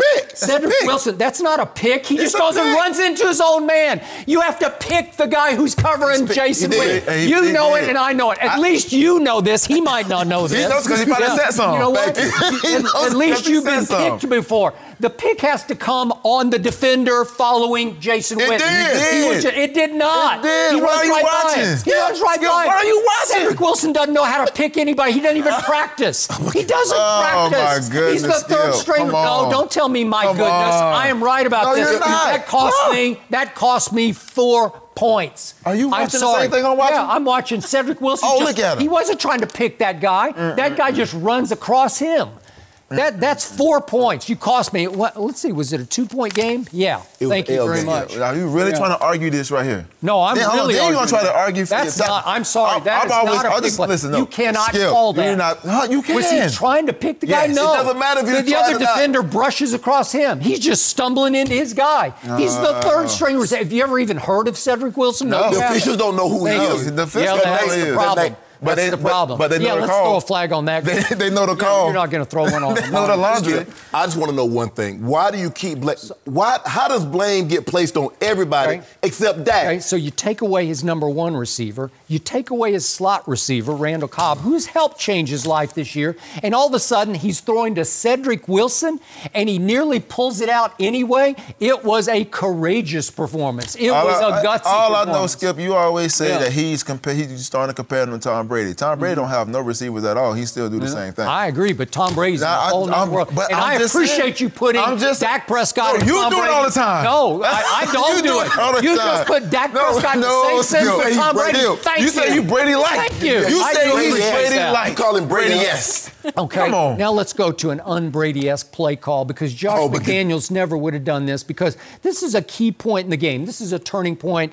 It's 4 minutes left in the first half, and they get it down to where is it? They got a 3rd and 1 at the Jets 6, and they give it to Zeke, and he goes -1, which I saw all day yesterday. I'm like out of my mind. So now it's 4th and 2 at the Jets 7-yard line.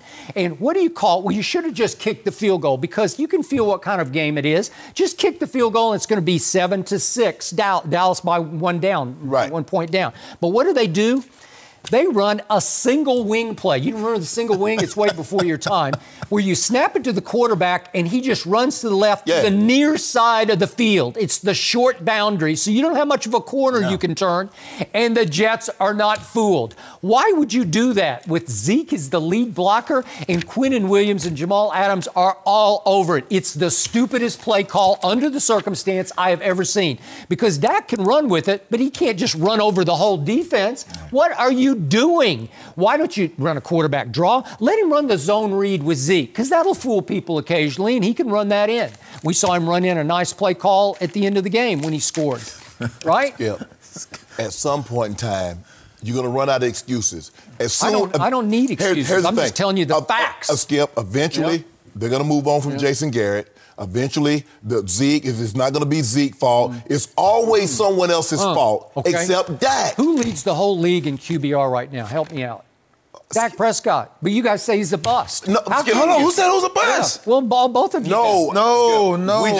He's just playing bad ball. We just don't. You say he's playing bad ball, but he leads the whole league in QBR. How could that be? But does that Skip? I mean, hey, if I'm going to be the check down Charlie, that's fine. Really? That's interesting. Over the last 10 games last year, he led the whole league in air distance. Are we talking last year? Yeah, when he got Amari Cooper. Okay, he got Amari Cooper this year. Okay, he had Amari Cooper the last 3 games. He has 2 touchdowns and 4 picks. Yeah, that's what Amari Cooper. Pick that he's. No. Anybody would know that. Skip, stop that. One of them was a Hail Mary at the end of the New Orleans game in which he should have been called for a roughing penalty. Can I ask you a question? Slot blitzer. If he throws a touchdown on the Hail Mary, do they give him credit for a touchdown? Well, sure. Okay, they give him credit for that interception. Well, sure. But it's a desperation play at the end of the game. Okay. Do you think he deserves it? Yes. It goes on the stats. Stop it. In the Amari play, it hits him right there. All you got to do is catch it. Amari was in the dumps all week about it. Said I cost us the game because I dropped the pass. I just showed you 3 plays. I just showed you 4 plays where Baker threw the ball behind. Okay, I don't care about Baker. We're talking about Dak. But I'm just saying Dak's better than Baker. Skip. Okay, fine. I'm not getting into that. I'm just saying. See the Kevin King play where he just mugs Gallup? Well, did you see it? It's pass interference. All I'm saying is. Well, all you can do is laugh, but you don't have a comeback. No. Was it not pass interference? No. Yes, it was. Did they call it? It was outrageous. Did they call it? Well, they should have. No. Well, it was terrible. That was the worst mugging I've ever seen. Skip. That was assault and battery. Well, it was. At some point. Okay, and Dak throws it to where Gallup's supposed to break, and he's tugging on his helmet, pushing him down. Okay. You might not have been called for that because you were slick. Okay, how about this, Skip? In the last 3 games, Dak is 2 of those games, he's thrown 0 touchdowns. Now, whose fault is that? I don't care about touchdown passes. I just care about points scored. Okay, in the last 3 games, they lost all 3 of them. Okay, they have. And the defense hasn't shown up. Well, it hasn't. What about Dak? Has Dak shown up? Dak played really well at New Orleans, and New Orleans is really good, especially at home. Are they not really good? I certainly think so. Thank you very much. I thought the that Cowboys was a 12-10 game. I thought the Cowboys were really good. Yeah, they are. So a really good team can't beat another really good team? I'm confused. Right, well, it's 12-10. That's a close close game. Okay. So you love the Eagles. You picked the Eagles to go to the Super Bowl, right? And they gave up 38 yesterday and got blown out. Has Dallas been blown out yet this year? Help me out. They got the same number of losses. Have they been blown out? They got the same number of losses. Okay. 3-3. Now we get to settle. I want to know one thing. The Cowboys are really good. Are the Jets really good? Well, they were yesterday. You can't beat really good teams. You can't beat really bad teams. So what's going on, Skip? What defensive coordinator can ignite a defense like nobody else in this whole league? Greg Williams. If Greg Williams were still the Cleveland Browns coach, they would be 4-2 instead of 2-4 because he's really good at what he does. And that was a mistake to elevate Freddie Kitchens to make him the head coach. You got it in for Leave Freddie him. K. No, I don't. You do too. Freddie Kitchens should be the offensive coordinator. Greg Williams should be running the defense and running the football team because he's been a head coach before, right? Well, so what did he do yesterday? He just licked his chops and said, give me this. And even the last play of the game, I was a little upset with the play calling because what's he going to do on a 2-point conversion? He's going to send everybody. Yeah. He always does. Yeah, you just know it. He's a pressure guy. So they have Zeke lined up next to Dak, and then they motion him out before the snap. Well, now you're empty. What's going to happen? Jamal Adams is going to come scot-free. Nobody touches Jamal Adams. You know what? He's a load. He's a force. And he blasts Dak right in the mouth. Anybody that knows Greg Williams, when the rubber needs to meet the road, he's going to come with pressure. If you don't believe it, check Peyton Manning in the Super Bowl. So you lock it up, Skip. Okay, leave Zeke in the backfield. Yes. Because you know what? Zeke would have gotten up under Jamal and lit him up. Right. He would have. Yes. He would have stopped him. And then you got to have some hotter route than that. Just some quick throw out in the flat to Tavon. Just let him run a little pick play, a little. Oh, you want another pick? Oh, you want another pick? Well, I want a real pick play. That wasn't even intended to be a pick play. Amazing stuff, guys, but we gotta leave it my here. goodness. Are you sorry? You guys will eat your words. Oh, I love it. No, we won't. You're going to eat your words. Next week. Sunday night. No mercy. Kyler Murray looked impressive in the Cardinals' second win of the season yesterday. The rookie recorded 340 yards passing with 3 touchdowns and 0 interceptions. Kyler also had 32 yards on the ground that included a game-sealing first down run. What a difference a little time on task makes, huh? Shannon, what shot do you give Kyler of winning Rookie of the Year right now? Skip, I give him a great shot of winning it. I don't think he was ever out of it, but look at the guys that he's going up against. Gardner Minshew, who really shouldn't even be playing. Daniel Jones, he got up to that one great start against Tampa. And so basically no one else of the rookies, Josh Jacobs, unless he has a Saquon-type season. Kyler was always going to put up numbers, Skip, because his defense is really not that good. And so in order for them to have a chance to win, he was going to have to be spectacular. But I think we need to pump the brakes and look at who he did this against. Skip, the Falcons are 31st in scoring defense, 26th in total defense, 27th in pass defense. They're tied for dead last with sacks. They've gotten 5 sacks all season long. Quarterbacks against the Falcons have thrown 15 touchdowns, 2 interceptions. Ta-da! So it was tailor-made. He still had to go out there and do that work. But let's not pretend he did this against the Patriots. Let's not pretend he did this against the 2000 Ravens, because he didn't. And yeah, they have 2 wins against the Bengals and the Falcons. They're 1-11, and both teams are the bottom 4 in sacks. So it was a perfect scenario for him. Now, we're going to find a lot more about him when he plays the 49ers, because the 49ers look like they're pretty good. They're pretty good. Especially defensively, Skip. Those guys get after the quarterback, because they did a number on Jared Goff yesterday. So, Skip, he's playing well. He played well over the last 2 games. He had 20 sacks in the first 4 games. He's only been sacked once in the last 2 games. And then we just watched, Skip, we just saw last week what Deshaun Watson did to the Falcons. 426, 5 touchdowns. So I'm going to give him credit, because he did have to do this, but the Falcons are really not that good defensively. And Dan Quinn, I'm going to be shocked if he makes it to the entirety of the season. I would agree with that.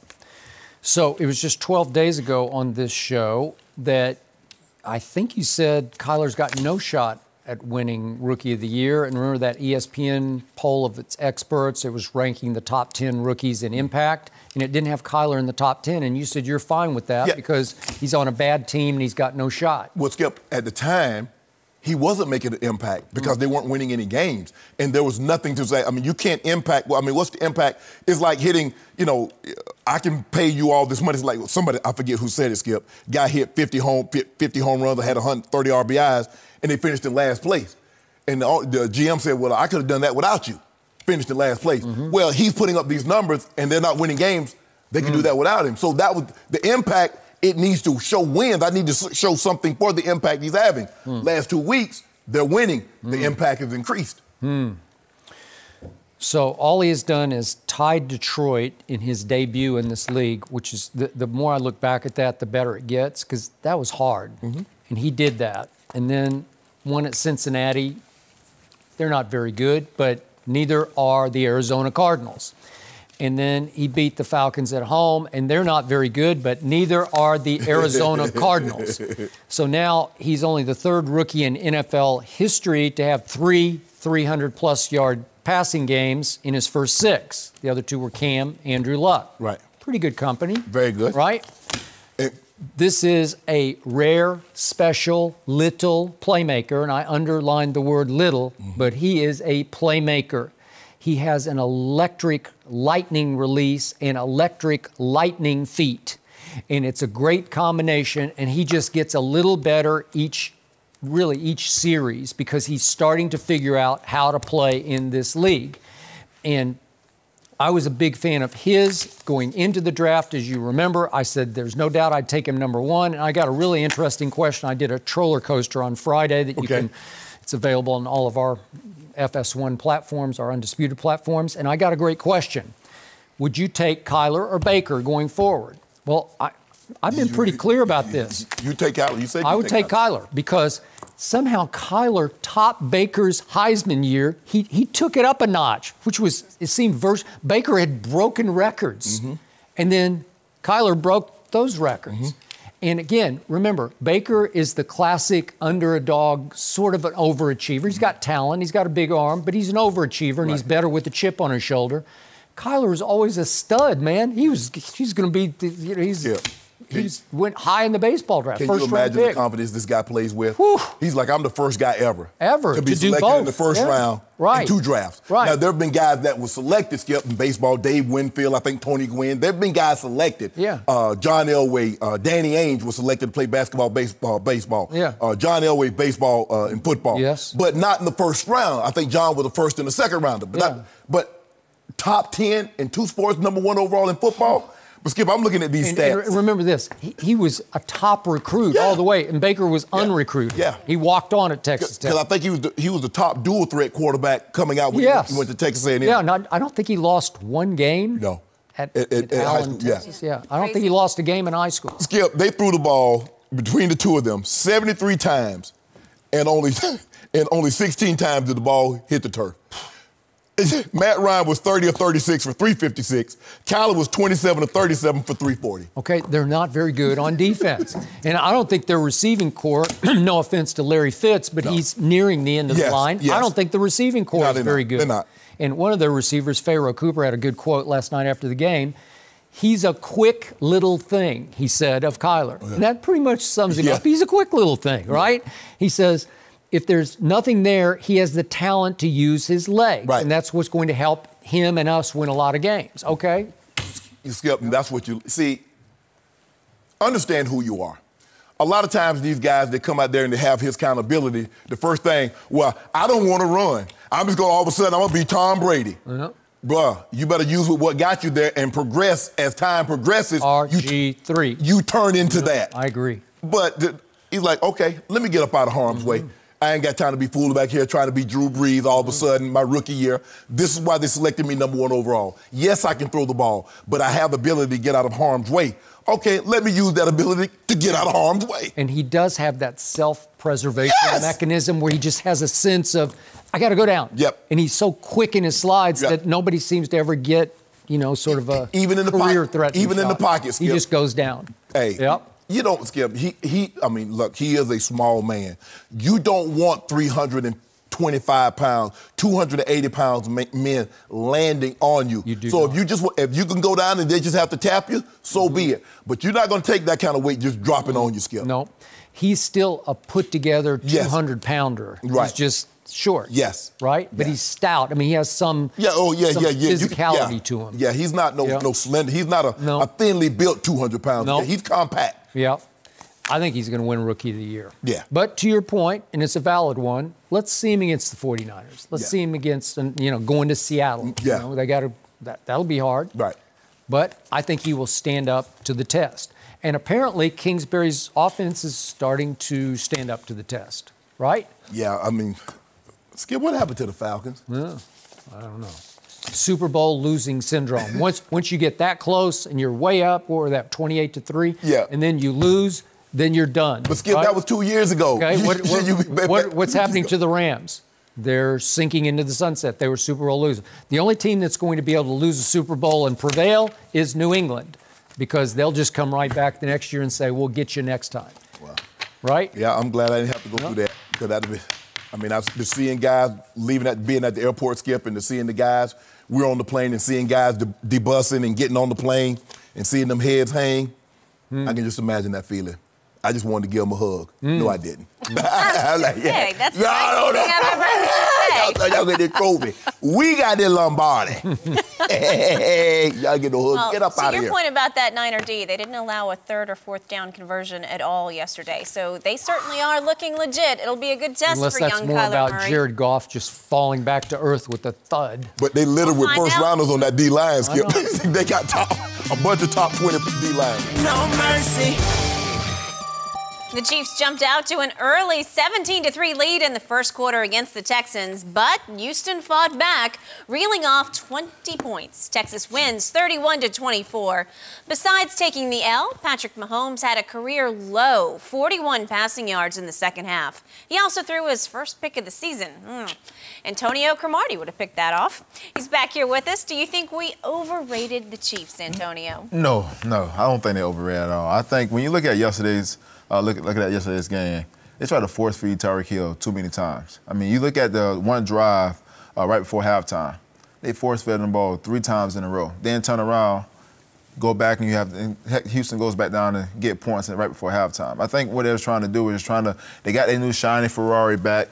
It's like, all right, you know what? Let's get him back. Let's get him back on the road and see how he rides. And that's what they were trying to do. I mean, don't get it wrong. I mean, Tyreek Hill was targeted 10 times, had 5 catches. Then the next guy after that was Travis Kelce, who had 6 targets with 5 catches. So I think they were just trying to force feed the thing. I don't think it's something that you need to overreact to. Yes, it's a 2-game loss, but I just think, it's a little bump in the road, and I think they're going to get back on track. For me, I don't think they're overrated, but I did overrate their defense. I thought with the addition of Honey Badger, I thought the addition of Frank Clark, Skip, I thought they would be better than what they were last year. They did lose 3 of their top 4 sackers. Now, Chris Jones is there. He was an all-pro, Pro Bowl player. But he hadn't played well this year, and he was out yesterday. And so you look at what they brought in, and I'm like, okay, just on paper alone, because Tyrann Mathieu, 1 year before he hurt his tore his ACL, he was in really the running Skip to be Defensive Player of the Year because he had an unbelievable year in Arizona. And Frank Clark, there's a reason why he got franchised and got the big money. They traded him, obviously, to Kansas City. But I'm just disappointed that they haven't played better. They've gotten worse. This defense, and you're like, because they were at the bottom last year, but they can't stop anything. Teams can run on them. Teams can throw on them. They don't pressure the quarterback. And if you got to be able to stop something. You can't let a team do whatever they want, or this is what you're going to get.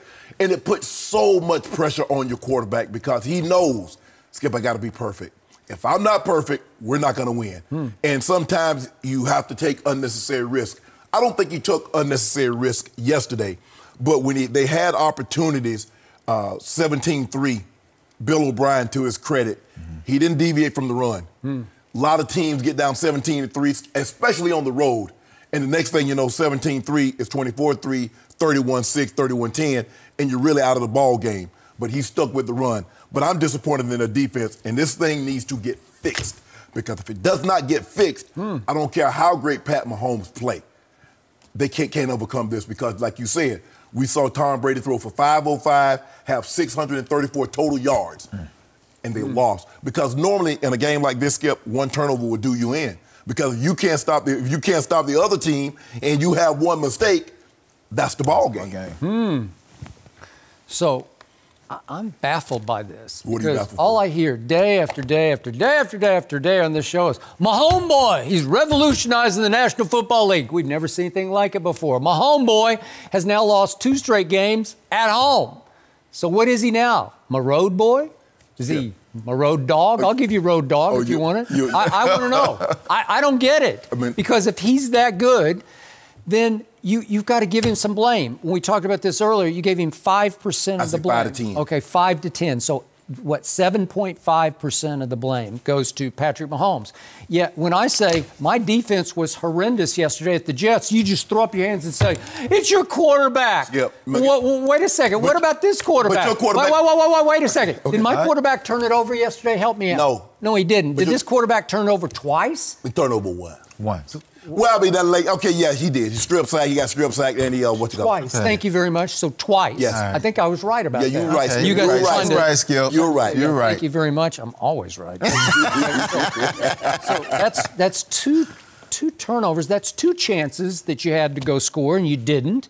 And They did punt twice. I mean, we're talking about all universe here. We've never seen anything like Patrick Mahomes. So you did have 2 other chances to drive the football or throw an 80-yard touchdown pass. Or maybe, I don't know, maybe Thursday night at Denver, he should try throwing all left-handed passes. There you go with that football. No, I'm serious. Here we go. Well, come on. But hold on. No looks, left-handed, behind the back, between the legs. He can do all that, but he can't do this. Skip, the guy I don't know. He has 2,300 yards. He has 13 touchdowns and 1 interception. And you're saying he's the reason why they've lost 2 straight games. Well, if he's that guy, like you always tell me, where's your quarterback? You always ask me that. Where was the quarterback? Right? Skip, your guy. Come on, Skip. Your guy has gone 2 games, 2 of the last 3, and didn't throw a touchdown pass. He has gone 3 games without scoring in the first half. My guy led 2 of the greatest comebacks I've ever seen. Comebacks and loss. From 31-3 and 21. And what did you get? What did you get? What did you get though? What you got? They don't call them comebacks if you lose. You don't get credit. They still serving L's. So here's what happened. How you want your L served? Yesterday. Oh my goodness. They had the ball only 1 minute of the fourth quarter. It was 14-1 in time possession in the fourth quarter. But you did get the ball for a minute. Oh, really? You're down 7 points. This is Patrick Mahomes. This is the guy who's changing the face of football because we've never seen anybody who can make these throws. That's what he tells me. He's in the Hall of Fame. Yes. So I buy it. I buy it. And then I turn on my TV and I'm watching for the left-handed throw. I'm watching for something extraordinary to happen where I say, I've never seen that before. And he gets the ball back, and guess what happens? He flips it to LaShawn out in the flat, and he gets nailed for -4. That's his fault. That's Mahomes' fault. Then he hands it to LaShawn. That's Mahomes' fault for handing it off. 1 yard. Now it's 3rd and 13, and it's incomplete to Blake Bell. Because he dropped it. That's his fault, too. Well, it wouldn't have dropped. No, it wouldn't have dropped. So that's 1, 2, 3, and out. So you had a chance to be revolutionary. You could just change the face. And what happened? Well, if he's that guy, he was a runaway MVP. After 2 weeks, it was over, said the Hall After the first 4 weeks, he was. Okay. All right. So at 4 weeks, it's over. And now 2 straight weeks, he's lost. It wasn't Russell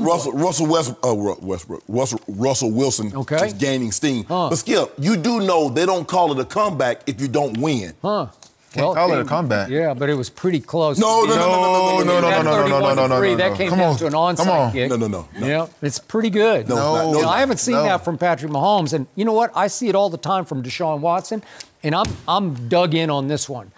Give me Deshaun Watson for the long haul because I like his intangibles better than Patrick Mahomes. I like his clutch intangibles. I like his leadership intangibles. I like his key play intangibles.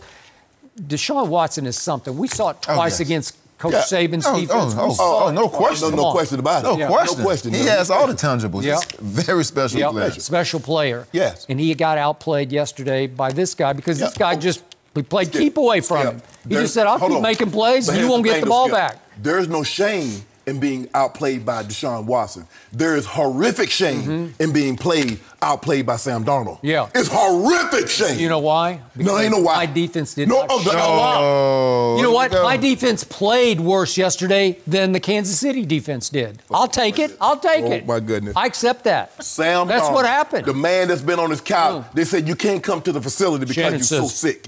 I really overrated this Kansas City defense. Maybe you overrated the Chiefs. They're your pick to win it all. Are you backing off your pick? No. It seems like you're starting to waver, slide sideways. I'm fine. Are you really? What about yours? I don't know. I got my pick. Your team has lost. I got the New England Patriots winning the Super Bowl. How you like them apples? No. We talk about the New England. We talk about the Cowboys. Well, you just asked me about my picks. No. Okay, tell about the other pick. Tell about the other pick. Yeah, it's Dallas. Okay. Yeah, how they looking? Yeah, they're tied for the division lead. I'd say that's pretty good. You don't get a ring for division. Yeah, he thinks they do. If I'm not mistaken, Kansas City is 2 games clear into the league, in the division. 2 games clear, is it? Okay. Well, one over the Raiders. One over the Raiders. And New England is 2 games clear on the whole AFC, unless you count Buffalo, who had a bye. You don't love New England. You don't love New England like you love the Cowboys. I ain't gonna let you get on that back. Well, they're my pick. That's what we're talking about. We're talking about the Cowboys. Your picks: Eagles, Chiefs. Okay. 3-3, 4-2. Okay. 2-2. Talk about the Cowboys. The Cowboys. Yep. How about the Cowboys pick? 3-3. I like it. I like it. Got a home game against Philly. Your guy got outplayed by Sam Darnold, who was on vacation for a month. The quarterback can't play defense. You ought to be ashamed of yourself, Skip. I can't believe they ought to be ashamed. No, you. Yeah, they. Because you keep playing with everybody. Yeah, I have overrated. He blames everybody except for Dak. Everybody except Dak. Everybody. He was really good. He's leading the whole league in QBR. That's all you got. Yeah. What do you mean it's all I got? That's all you got, QBR? Well, it's it, man. I thought the NFL is based on wins and losses. Oh, okay. And right now, the last 3 weeks is 0-3. Tied for the division lead. I kind of like that. I remember we're 2-0 in the division. Don't you like remember that? when you was 2 games clear of the Eagles? 2 games. Okay. And then what happened? Yeah. I told you last week, I won't be surprised if they lose to the Jets. They've lost their edge right now, but they needed a spark, and they're going to get one on Sunday night. Don't be surprised. And we're going to talk in a few minutes about what Doug Pederson just said Doug on Philly radio. Doug AP. And we'll see if that's not a spark right in Dallas' face. We'll Doug see. AP said it. Excellent He stuff, said, so gentlemen. what y'all going to do about it? Yeah, we'll see. Nothing. We'll See what he's going to do about it. You already know. Oh, Go. Be fearful. a fight to the finish. Antonio, thanks so much for being here. We appreciate it today. No mercy.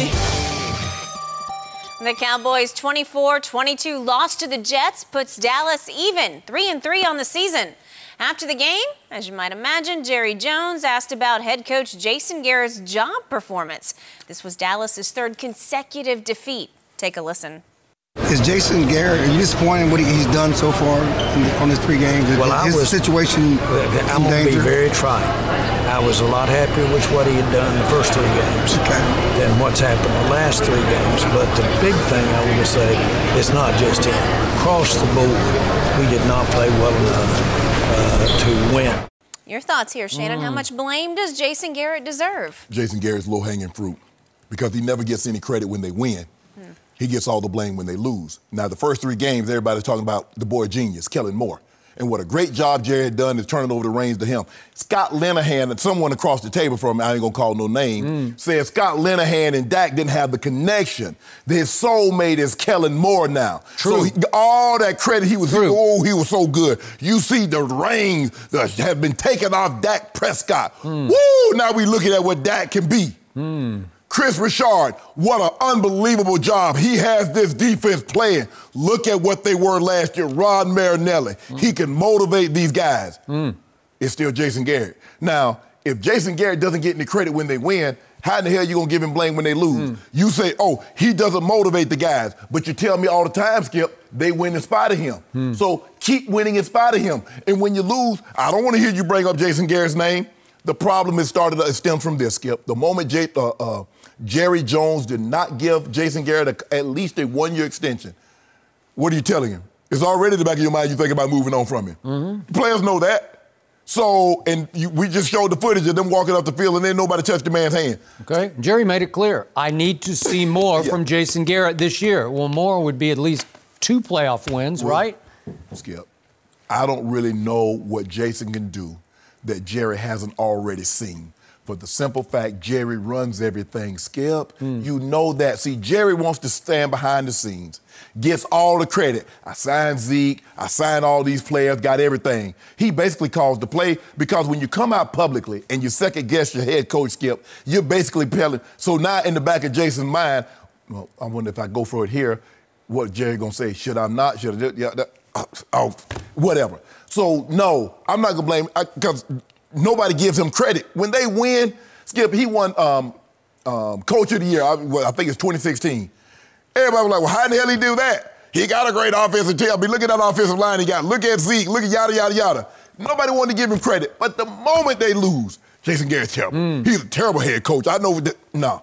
I ain't giving him no blame. I'm going to blame it on your quarterback. I'm going to blame it on Chris Richard. I'm going to blame it on Jerry Jones. I'm going to blame it on everybody that gets credit when they win. So that's who I'm blaming it on when they lose. So you like Jason Garrett? I mean, I like him as a person. I don't really know. But you like him as a coach? You're vouching for him? Skip, I don't give him credit when they win.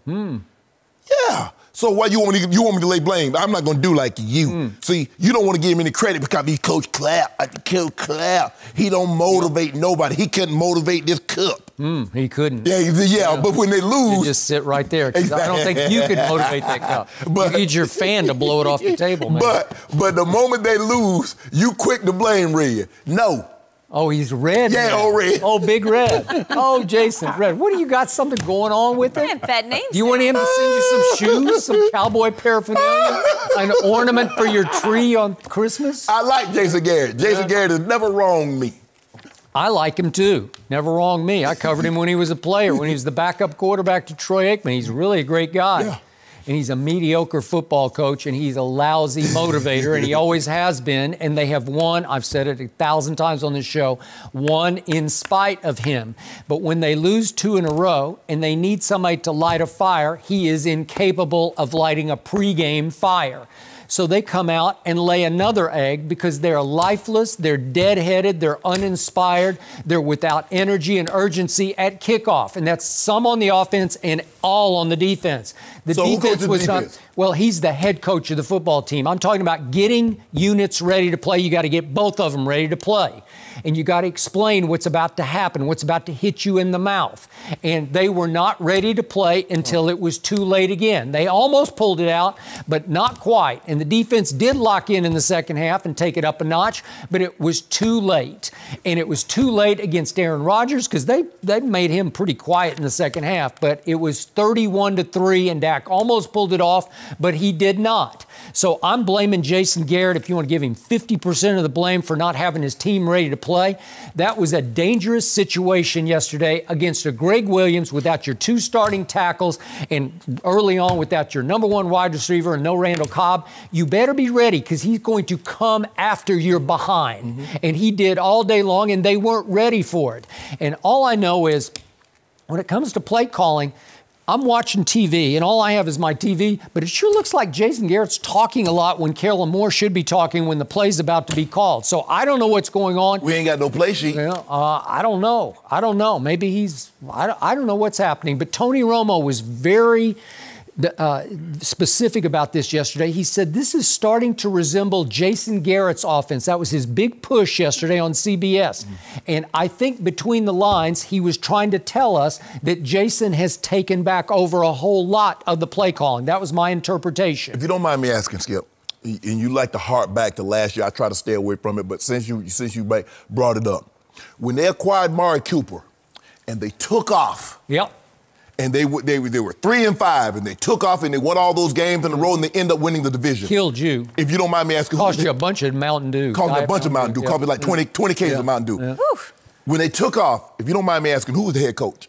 Jason Garrett. What do I always tell you? They win in spite of. Okay, then. But they need the circumstance to motivate them. Okay, they got it. The circumstance is 3-5, and they stink it up on Monday Night Football. I called it the all-time debacle of a disaster. That was Marcus Mariota, who got benched yesterday, lighting up my team at home on Monday Night Football. Marcus Mariota did that. I saw him. He was god-awful, too. He should have been benched a lot earlier. So I hit bottom. They hit bottom at 3-5. And then what did they do the next week? They're like, no, screw this. Here we go. We're going to Philadelphia. And what did they do at Philadelphia the next week? They shocked you, and they shocked everybody. Yeah. They surprised me. And that what shocked me even more, Red, was the head coach. You see, and when they took off, everything started going to end up winning the division. They still won't give him any credit. They won in spite of him. Could we see that video from yesterday? This is actually after they had held the Jets to a field goal. You like rubbing it in. You like rubbing it in. Yeah, but this is Coach Clapp. This is who I call Coach Clapp. He's left hanging by half the defense because they knew this was no time for congratulations. They had just lost the football game. They had just allowed a chip shot field goal on a drive by Sam Darnold that if they had nullified, if they had just suffocated that drive and said no, 3 and out, Dallas is going to win that game. How's that head coach's fault? Yeah. That's Chris Richard and Rod Marinelli. All he can do is... Yeah, he's clapping for the wrong thing, and they knew it. Their heads are hanging. They're walking off the field. If I'm Jason Garrett, I say, you sorry mofos, you should have did that the first half. Yeah. You should have held them to 3 points in the first half. Don't congratulate that. Yeah. That's what, if I was Jason Garrett, you're walking by here with your head held down. Why did you do that in the first half when you gave up 21 points? Now you want to give up 3 and you work like you're the 85 Bears. Why weren't they ready, Shannon Sharpe? That falls on the head football coach. Sunday night cannot come soon enough for those guys, that's for sure. No mercy.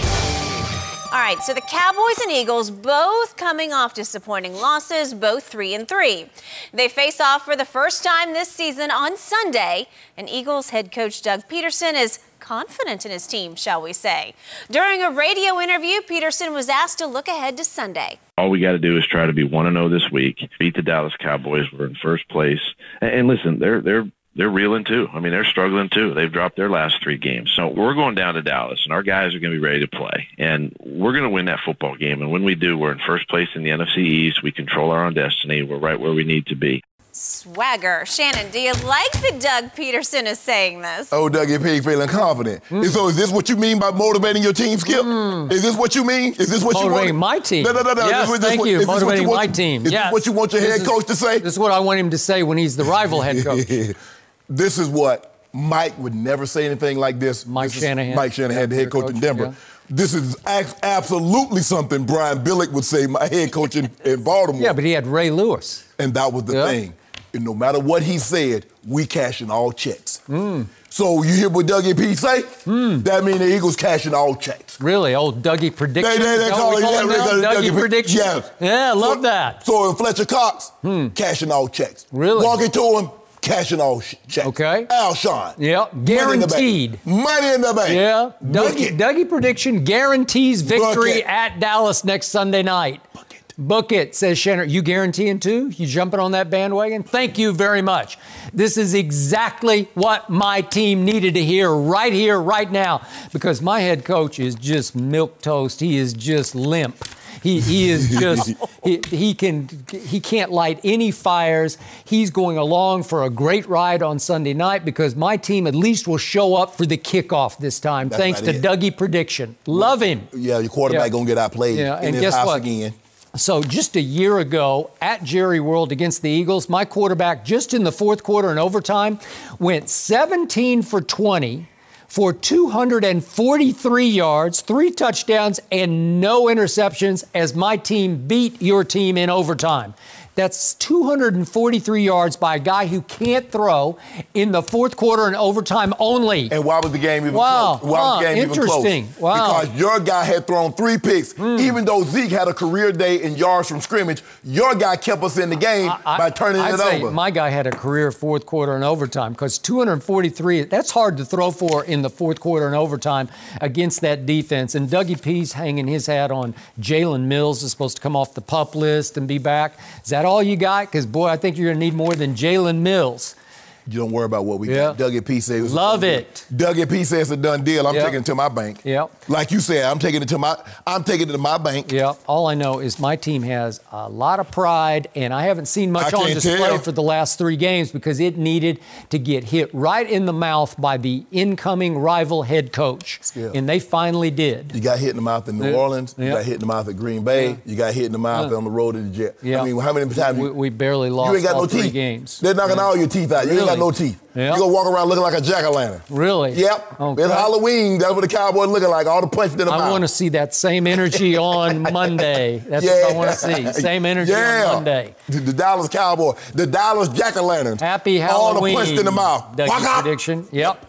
So I kind of like the fact that this guy really did what he did. I love that's outrageous. What did he say? Name his book. You know, he was the bestseller. He was mad because he said, I know the sky is falling outside, so he's taking as much heat in Philly as Dallas is taking in Dallas. So he's defensive. He's thin-skinned. He's like, do you realize, do you guys remember I won the Super Bowl? That's right. That's what he can say. Super Bowl. I beat Bill Belichick in the Super Bowl. Y'all can't say that. Yeah. Huh. We've only won the division 2 of the last 3 years. They don't, let me tell you what, they don't give out rings, they don't give out trophies. All you get is a T-shirt. You get a T-shirt. And most of them times they send them over to third world countries to people that can use them more than you can. So that T-shirt, the division, the NFC East, nobody cares about that. Yeah. So our role started with Philly last year, and thank you very much, Doug. And your role will end this year with Philly. Okay, we'll see about that. Oh, Dougie P. guaranteed Thank you. Guaranteed it. Way to go. No mercy. Lamar Jackson continues to do it through the air and with his legs. In the Ravens' 23-17 win over the Bengals, Lamar became the first player ever to pass for over 200 yards and run for 150 in a regular season game. Shannon, how impressed were you with Lamar's performance yesterday? I was impressed, Garrett, but you notice how they preface that in a regular season game? Because I know a guy that can't get a job right now that once ran for 181 and passed for 263 in a playoff game. That's a very good You know what, Skip? I got a big mouth. I should have kept my mouth closed. We ain't talking about that right now. But I was very impressed. Skip, I'm not going to be surprised if this young man rushed for 200 yards in a game at the quarterback position. Running the ball does not surprise me. His ability to throw the football this quickly surprises me because he always had this ability. But, Skip, we should have known this, that he could throw the ball somewhat because he passed the ball for over 3,000 yards in college. But if he could continue this progression, Skip, he's going to be awfully difficult to defend because he has his legs to get him out of harm's way, and he's throwing the ball at 7% better completion percentage than he was last year. Yeah, I agree. This young man is an extraordinary runner of the football. He is. And he is, to your point, a much better thrower than even I thought he was. And I thought he was a decent thrower, but he's pretty good. So this is becoming a lethal combination. And I know it was just the Bengals and it was in Baltimore, but to run for 152 with an 8-yard average, every time he takes off, he just looks like he knows what he's doing. And it looks like he protects himself pretty well. He's getting better at it. Yeah, and he didn't have his favorite deep threat, Hollywood Brown, yesterday. He's having that same foot trouble again. So he's thrown to the other Oklahoma guy, Mark Andrews, his tight end. That's his favorite target, though. And he threw for 236, mostly to him. So, wow. Day. We gotta go. No mercy. Thanks for listening to the Undisputed Podcast. I'm Jenny Taft. Join us again at the same time tomorrow morning, 9:30 Eastern. We'll see you then. Sports, one of one.